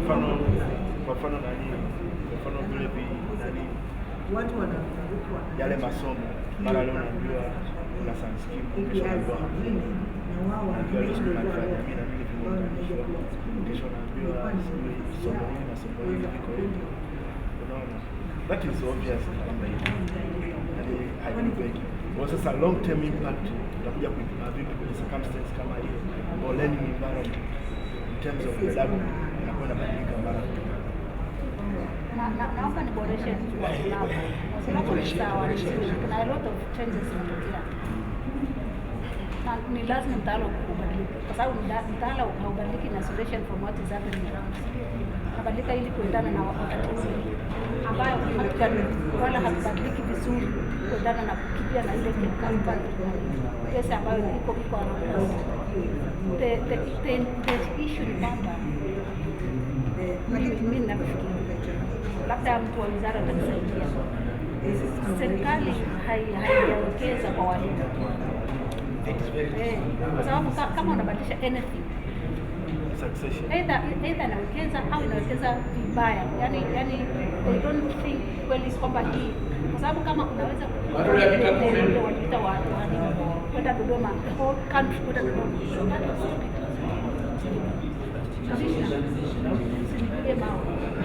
ule ni ujinga. Unaleta watu wote kwenda kujifunza mambo ya ile mleta wale walimu wakaja hiyo kupoteza hela. Yani sometimes na think kwa mtu sana kitu ambacho ni so big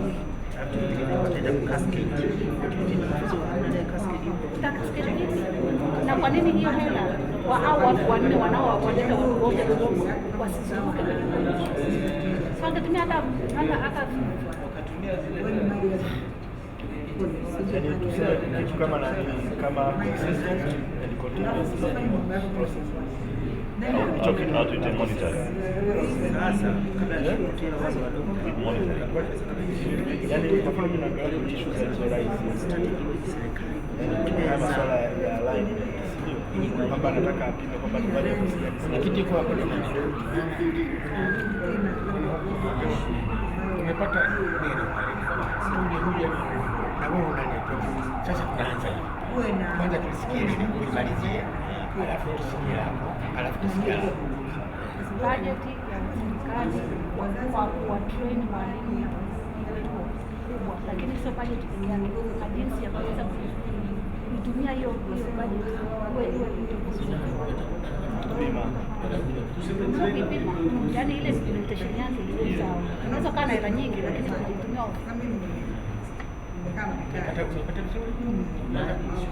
resources.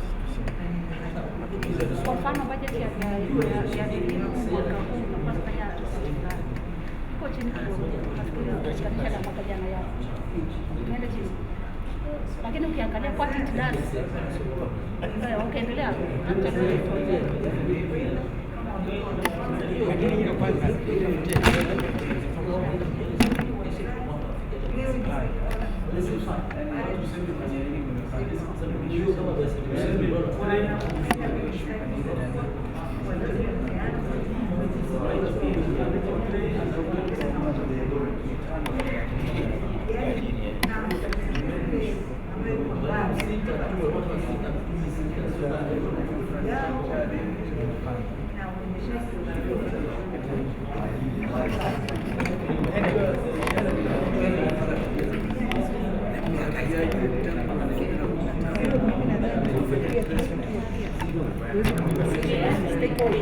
Isiishie tu ni walimu, tusikize na watoto wenyewe, na pamoja na wazazi, tutafute namna ambavyo wazazi wanaweza muhimili muhimu kuweza kunani. Hapa Tanzania wazazi wanachangia watoto kufanya vizuri au watoto kutoenda shule. Mzazi mfugaji atamwambia mtoto wake andika majibu usije ukafaulu. Sasa mimi nitakuja kuambia usipoenda shule. Tunatafuta quality.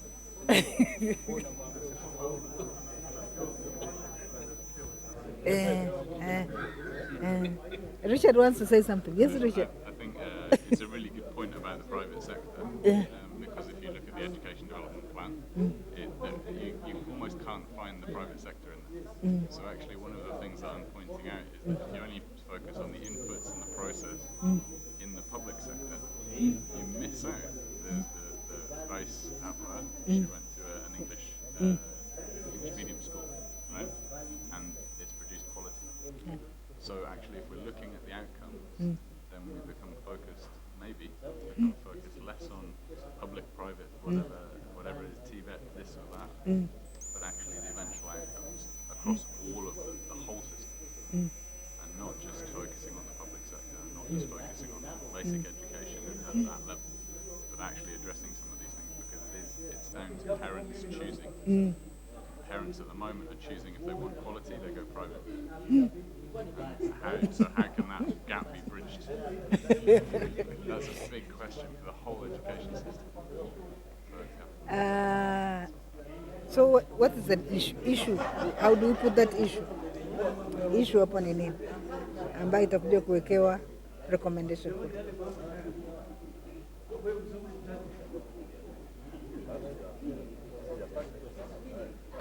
Kwa sababu quality seems to be found with whatever definition there is. Quality is found in private schools more than in public schools. Walimu wanaofundisha huko kwenye private ndio hao walipita kwenye mfumo huo. Kama Tanzania kuna walimu wabovu tu, hao wa private wanapatikanaje? Kwa sababu hawa hawajaajiri walimu kutoka nje, wachache sana, labda wa Kenya kidogo, Waganda kidogo, lakini wengi ni walimu wa Tanzania. Wanapatikanaje hao walimu wanaofundisha private school ambao ni walimu wazuri, lakini hawapatikani kwenye public school? Mwenyekiti msaidie kitu. Ngoja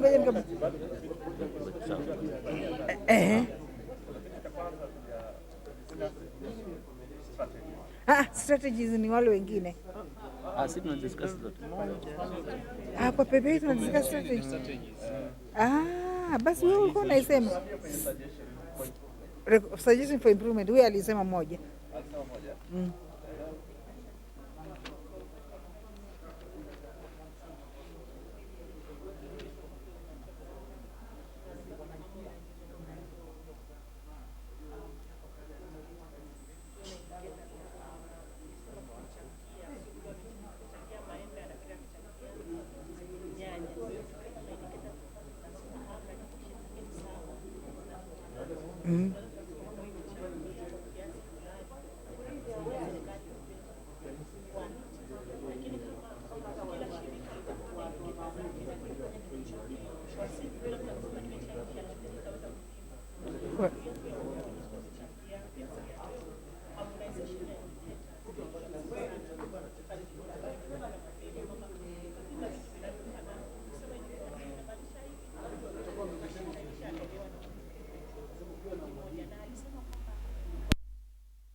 Chukueni.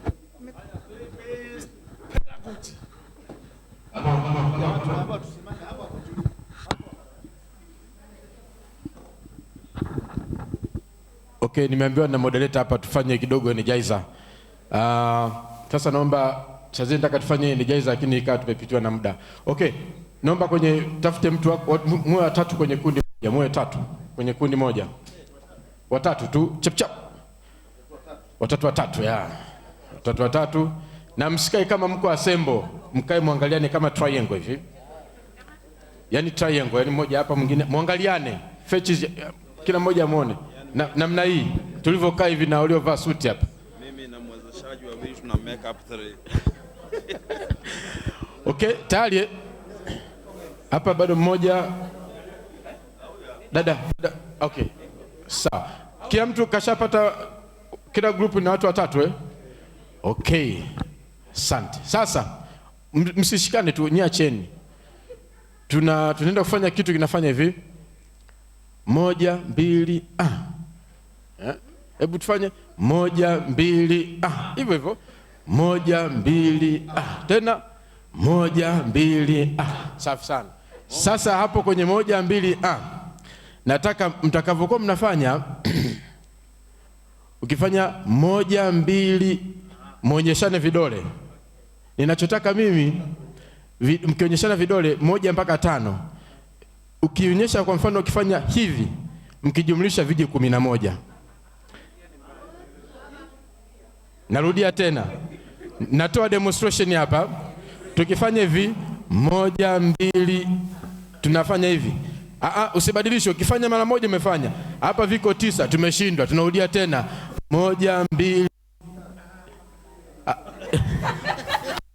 Ukifanya mara moja umefanya, usibadilishe, tumeelewana? Vikija 11 basi jipigeni makofi, tutakuwa tumeshamaliza. Twende tuanze. Labda nirudie kwa mara ya mwisho. Come on. Naona Morena kula nasema bado. Tunaonyeshana kama hivi. Tukifanya hivi vidole vyangu hapa nimeweka 4, si ndio? Kama mmoja ameweka 4, mwingine 4, mwingine akaweka 3, vinakuwa vingapi jumla? Mmewini, au sio? Lakini utakuta mmeweka mwingine 2, mwingine 2, mwingine 2, viko 6. Hamjafika kwenye target, au sio? Ndicho ninachokitaka. Okay, twende. Kwa hiyo kila mmoja anaona yeye aweke vingapi. Exactly, hivyo. Yeah. Ila msiambiane, msifanye kama coordinator hapa. Yeye anafanya hivi. Hapana, sio hivyo. Ngoja maana yake ni kwamba unaweza kutumia calculator. Okay, twende tuanze. Twende anzeni wenyewe hapo, twende. 1 2 Wamezidi. Twende tuanze tena, twende turudie. Kama mmeshinda pigeni kelele tujue, au sio? Waongo nyinyi. Asante sana. That is a play to learn. Sasa tunawakaribisha watu wa play to learn watufanyie presentation hapa. Sijui nani ana present hapa. Karibu.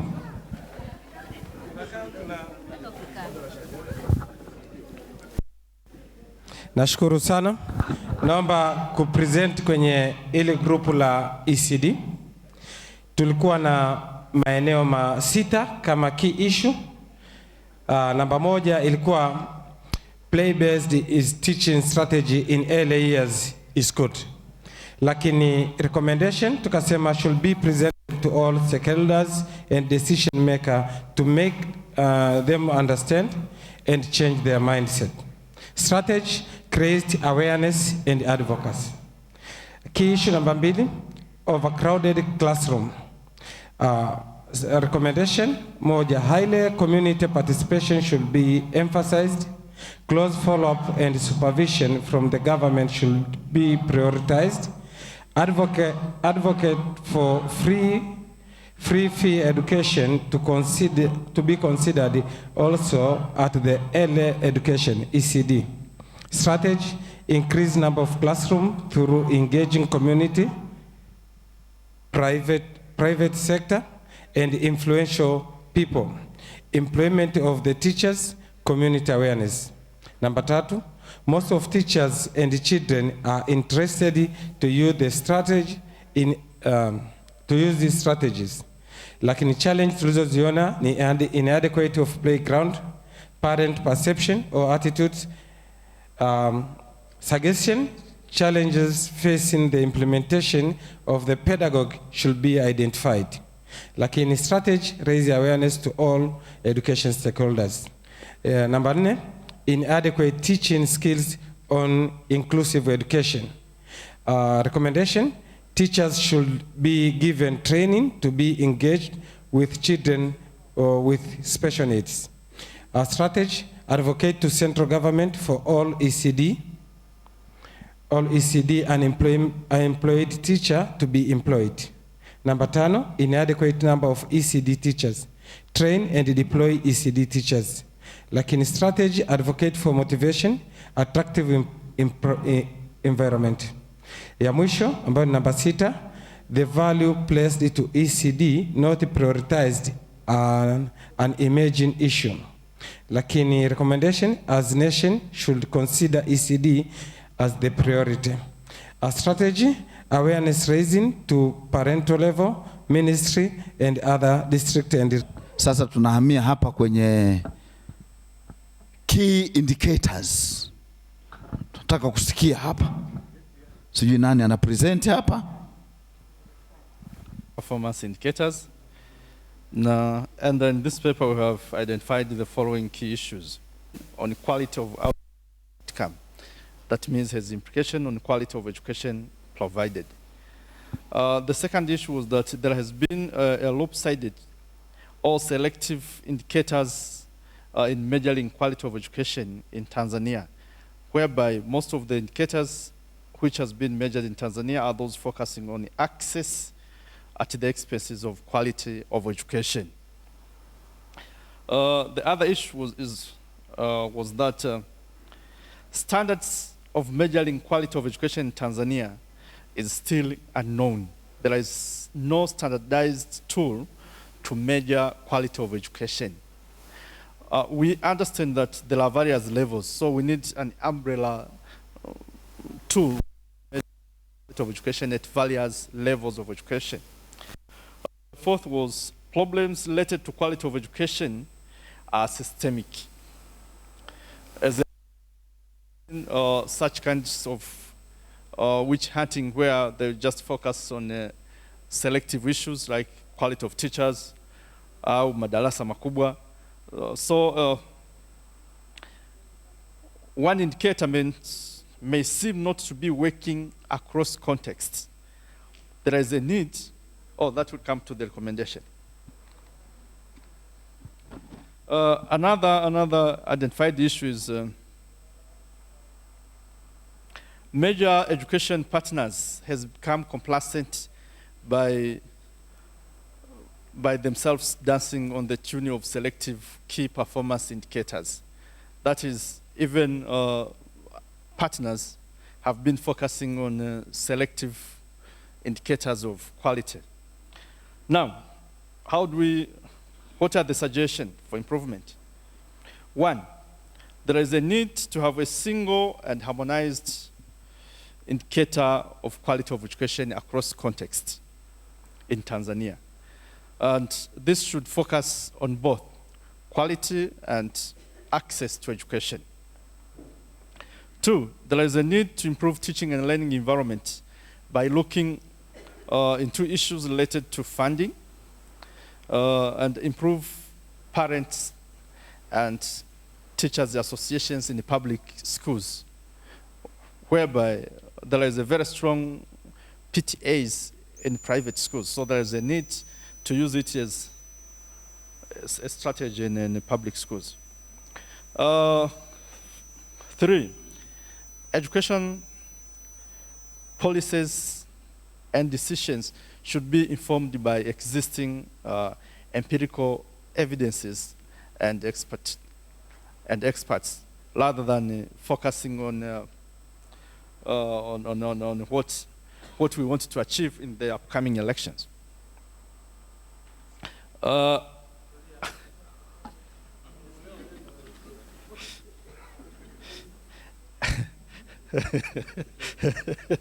Four, we need adequate fiscal and non-fiscal investment of resources which we should direct at improving quality of education. Yeah. And another, what are the strategies to achieve the suggested strategies? I mean the suggestions.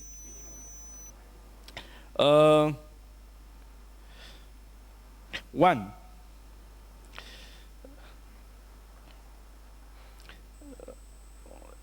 as stakeholders of education, there is a need to identify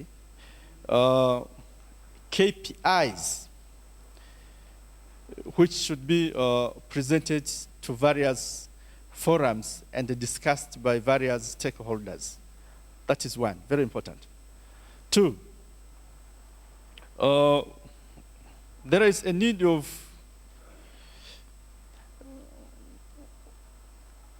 fair representation of various education stakeholders in policy-making bodies, whereby they will present and defend the identified KPIs.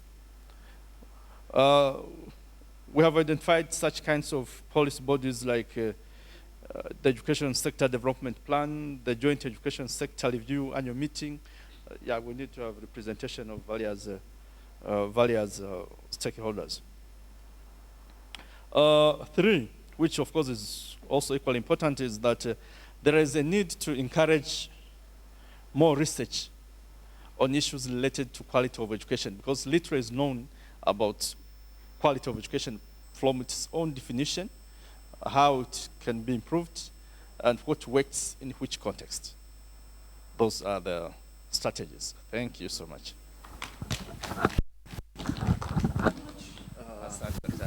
Key performance indicators. Now we go to the last group.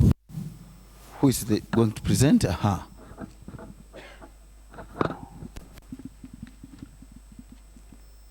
Well, good evening, everyone. Thank you. Our group was tasked to discuss on the presentation made by Dr. Terry. So, for the first issue, what are the key issues that have emerged from the presentation? These are our findings. First of all, we saw that there was an issue of teachers' capacity in administering lesson content in a classroom content. We noted that there have been a mismatch between the three areas of standards, the process of instruction, and the assessment itself. Another area was the issue of measuring of low and high cognitive skills, that we think there should be a balance between the two. It seems most of it seems most of the time we tend to set exams that only tend to measure mostly the low cognitive skills instead of high cognitive skills like critical thinking.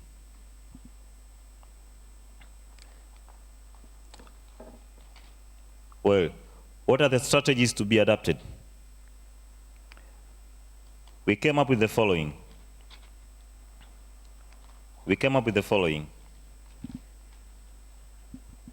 There should be the establishment of a teaching board to examine and assess the professional quality and competence of our teachers. So teachers should also be certified, just like in other areas of profession, like accountants and so forth.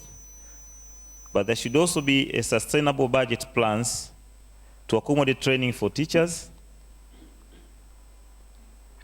Also, there should be an effective control and communication of changes in our education system. For example, curriculum or content changes. We also thought the government should invest in teachers' professional development, such as recruitment, the way we recruit our teachers.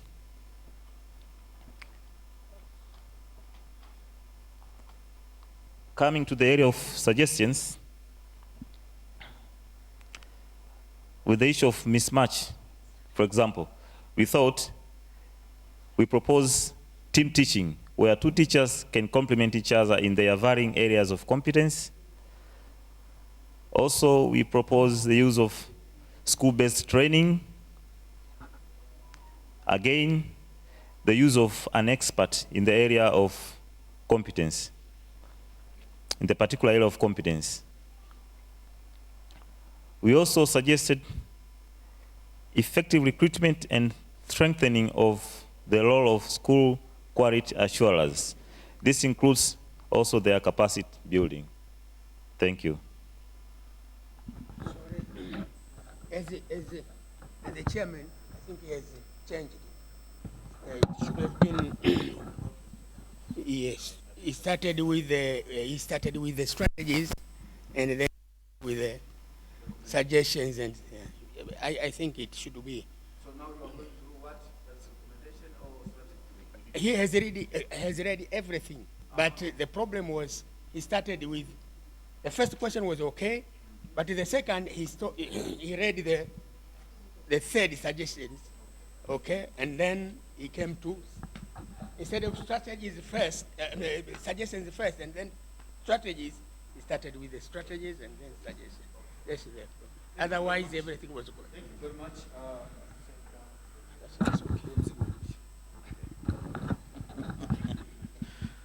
Thank you very much. I really appreciate. Naomba tujipigie makofi mazito kabisa. Mnaionaje njia hii? Pale tunapotaka sasa kumalizia siku na kupata ile picha ya mambo yaliyojitokeza. Kwanza nimefurahi mmekaa kabisa kitaalamu, sio conference tena. This is a technical conference. Watu wamekaa kama experts, wanajadili mambo kwa utulivu kabisa, na hii inaleta raha. Lakini pia ninajifunza kwamba watu wana mambo mengi ya kusuggest, ya kuboresha elimu ya nchi hii. Cha msingi tu ni kuprioritize na kusikilizana. Unajua tabu uliopo kwenye nchi hii, wakati fulani hatusikilizani. Watu wana kiburi kuwasikiliza wenzao. Yaani mtu akishapata nafasi labda wizarani au wapi, anakuwa na kiburi cha kuchukua maoni kutoka kwa wale ambao hawako wizarani. Sasa ni vizuri sana tukawa tunasikilizana. Kwa hiyo mikutano kama hii, kama alivyoanza katibu mkuu wakati anafungua asubuhi, alieleza namna ambavyo wizara inafanya kazi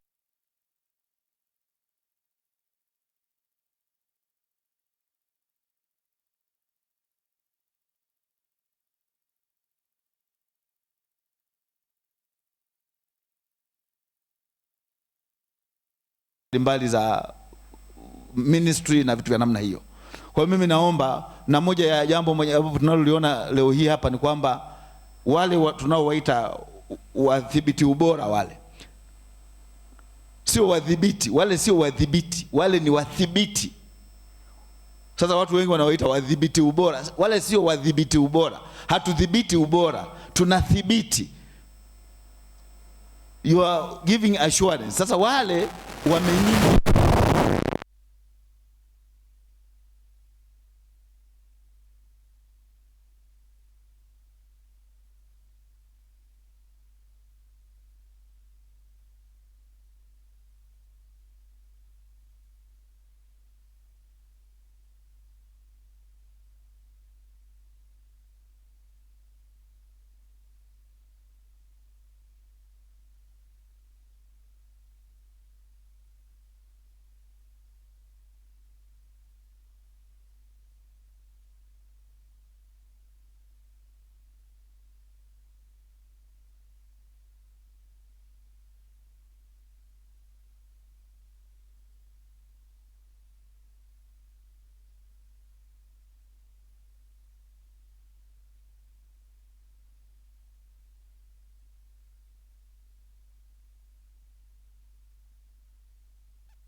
kuna maji kwenye in any table you are seated on, make sure you pick it up. Sawa eh? Asanteni sana.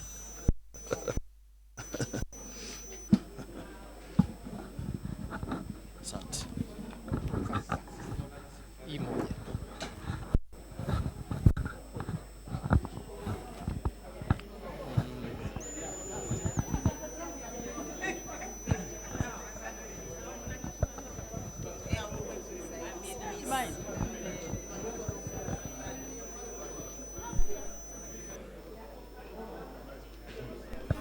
Wapenzi watazamaji wa mtandao wa TenMet, hii ni video live streaming ya TenMet.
Kama kuna mtu wa mada mwingine pia naomba watu wa mada za leo kuwasilisha mada. Richard.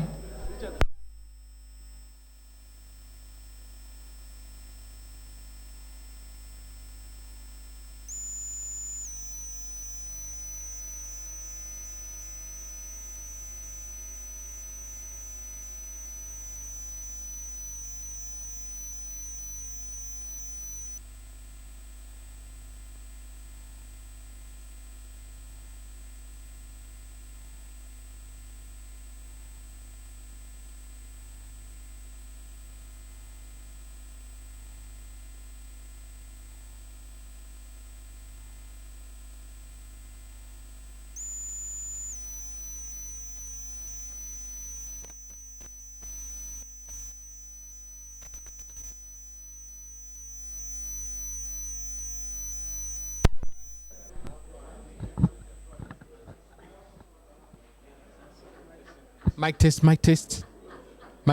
test. Sawa. Watazamaji, tunaendelea na hii live stream ya mkutano huu wa TenMet, na mbele yangu hapa nina mmoja wa watu wa mada. Huu ni mkutano wa 11 wa kuzungumzia quality education, na kuna mtu wa mada atanitambulisha jina lake. Mtangazaji, jina langu naitwa Maregesi Machum. Mimi ni mwadhiri katika Chuo Kikuu cha Dar es Salaam, campus ya Chuo Kikuu Kishiriki cha Dar es Salaam kinaitwa DUSAI.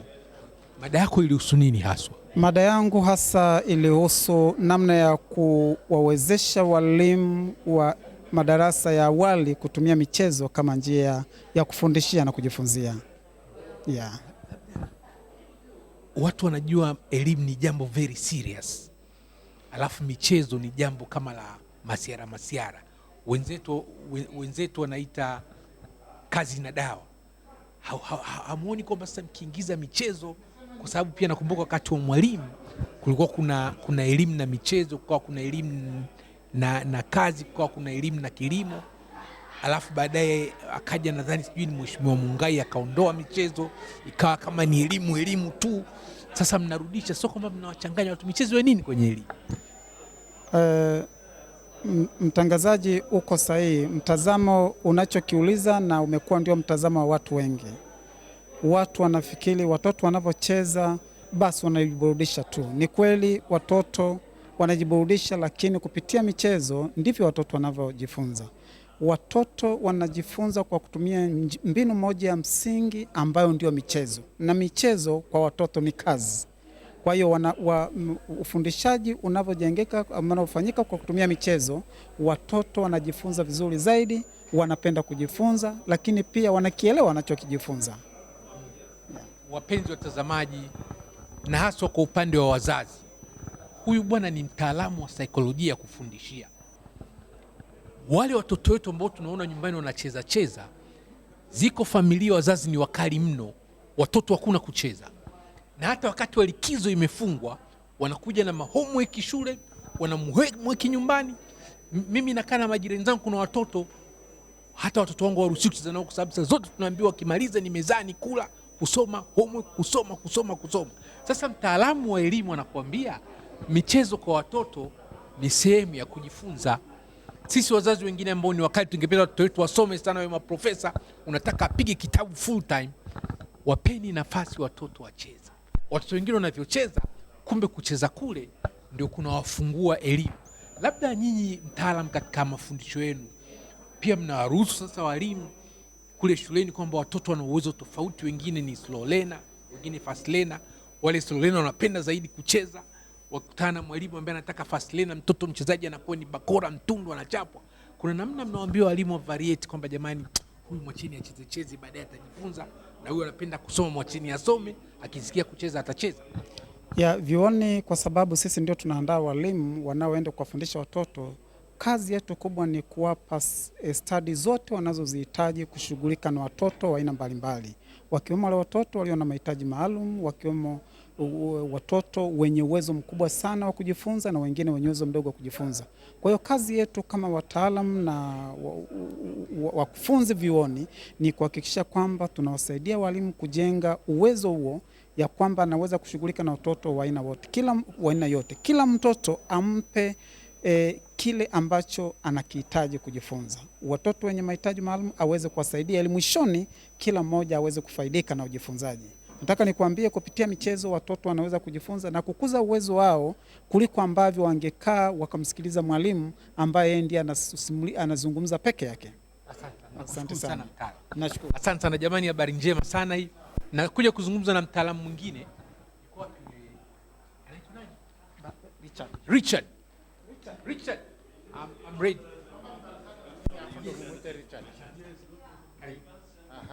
Utajitambulisha.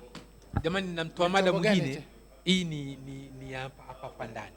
Inatengeneza kipindi maalum. Na mtoa mada mwingine atanitambulisha jina. Jina unaitwa nani? Naitwa Godfrey Telly. Godfrey Telly, tueleze wewe nani na umetoa mada gani? Mimi ni mratibu wa masuala ya elimu katika shirika la Twaweza, na mada yangu niliyotoa leo ilikuwa ni kuangalia mlingano wa mitaala, kuanzia mtaala wa kufundishia, mtaala wanaita intended curriculum, mtaala wenyewe, na kuangalia mtaala unaohusiana na mitihani, assessed curriculum.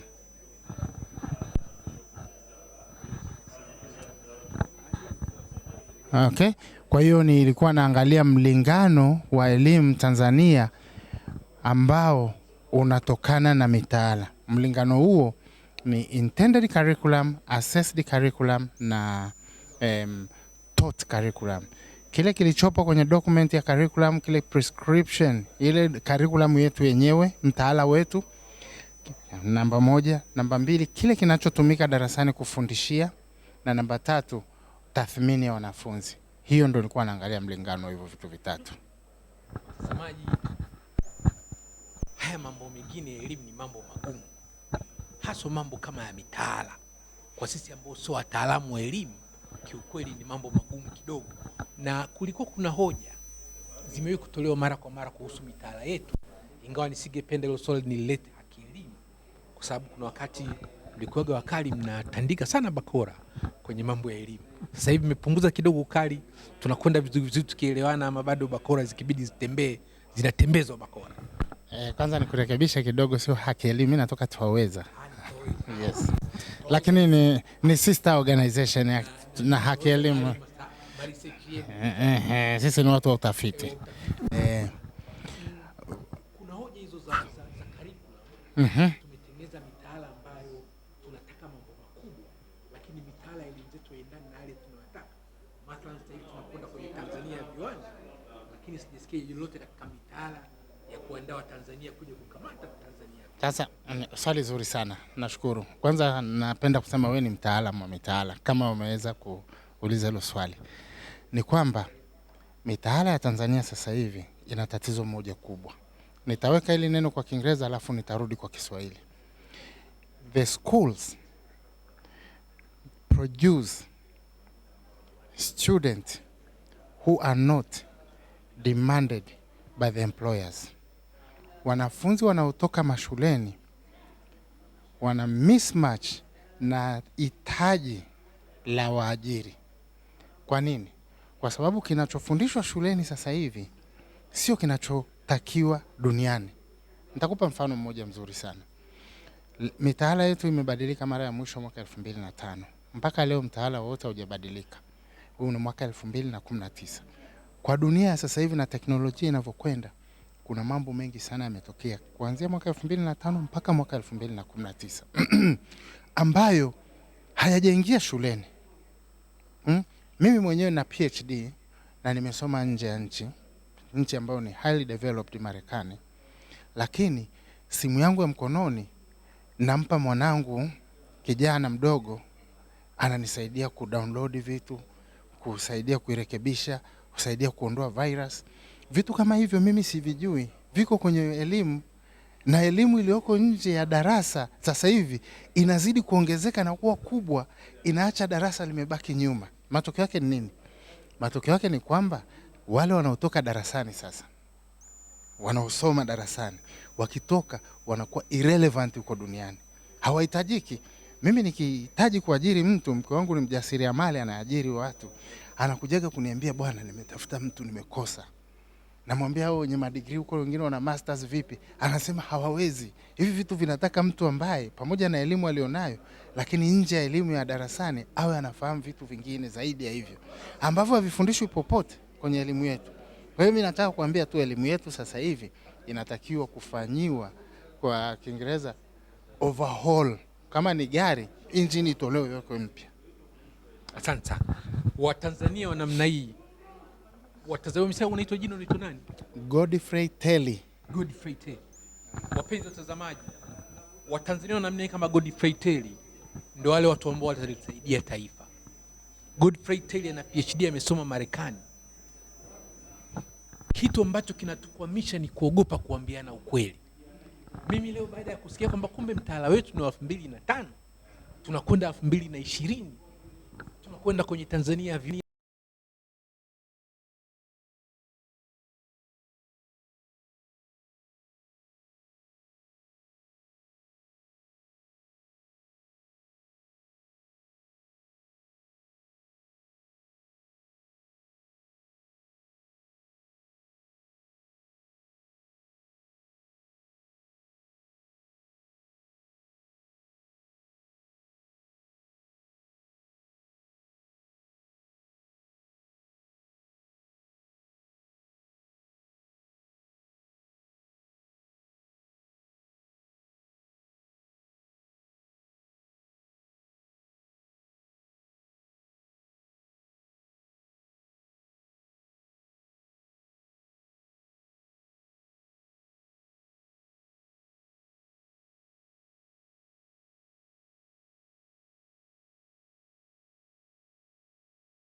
Asante sana bwana Terry. Mimi naamini tunakwenda.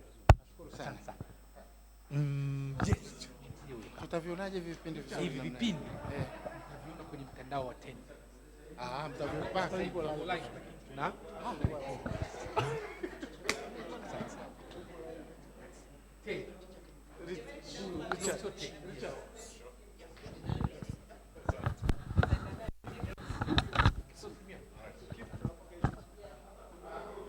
Where are my glasses? Kiswahili kidogo ma? Kidogo lakini siwezi kuendelea.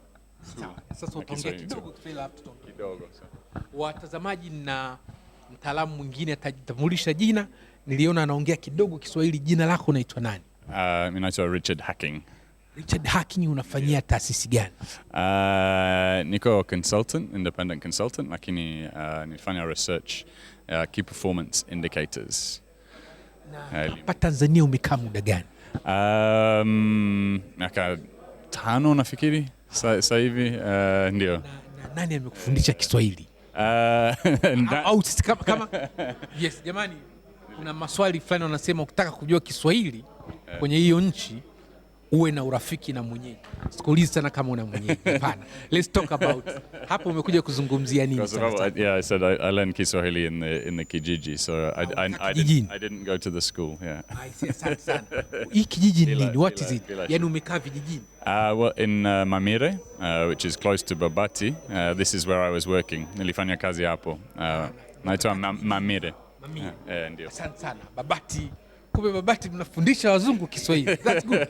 So, Babati sio mchezo Babati. Sasa tell us a little bit. What did you present in this session? Sure. So my research is about key performance indicators in the Tanzanian education sector. So there is an education sector development plan in 2017 that was created, and they had 27 indicators to show, to track and to monitor if these plans are doing good things in the education sector. So my research was looking at what these indicators are, also civil society organizations, whether they have different indicators of quality, and then how we might be able to bring them together. So we're talking about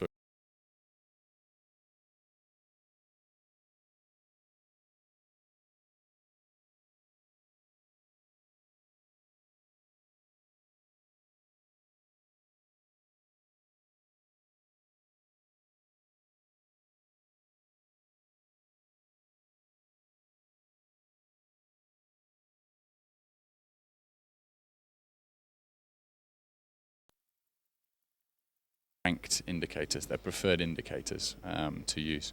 And then what I did was match those with those of the education sector development plan. And what I found in terms of the findings was that there's a lot of indicators to do with input and process, and not so many to do with outputs and outcomes. Thanks a lot. I appreciate it. Asante sana. Nashukuru. Asante sana. Basi wapenzi watazamaji, na kufikia hapa tumefikia mwisho wa kipindi hiki cha siku ya leo cha siku ya kwanza ya seminar ya TENMET. Tutakutana tena hapo kesho muda wa saa 3 asubuhi kwa live stream, lakini pia jioni kutakuwa kuna kipindi maalum. Kwa niaba ya TENMET, timu yangu ya PPR, waandishi wa habari wa hapa Dodoma ambao tumefanya nao kazi, naitwa Pascal Mayala. Asanteni na kwaherini.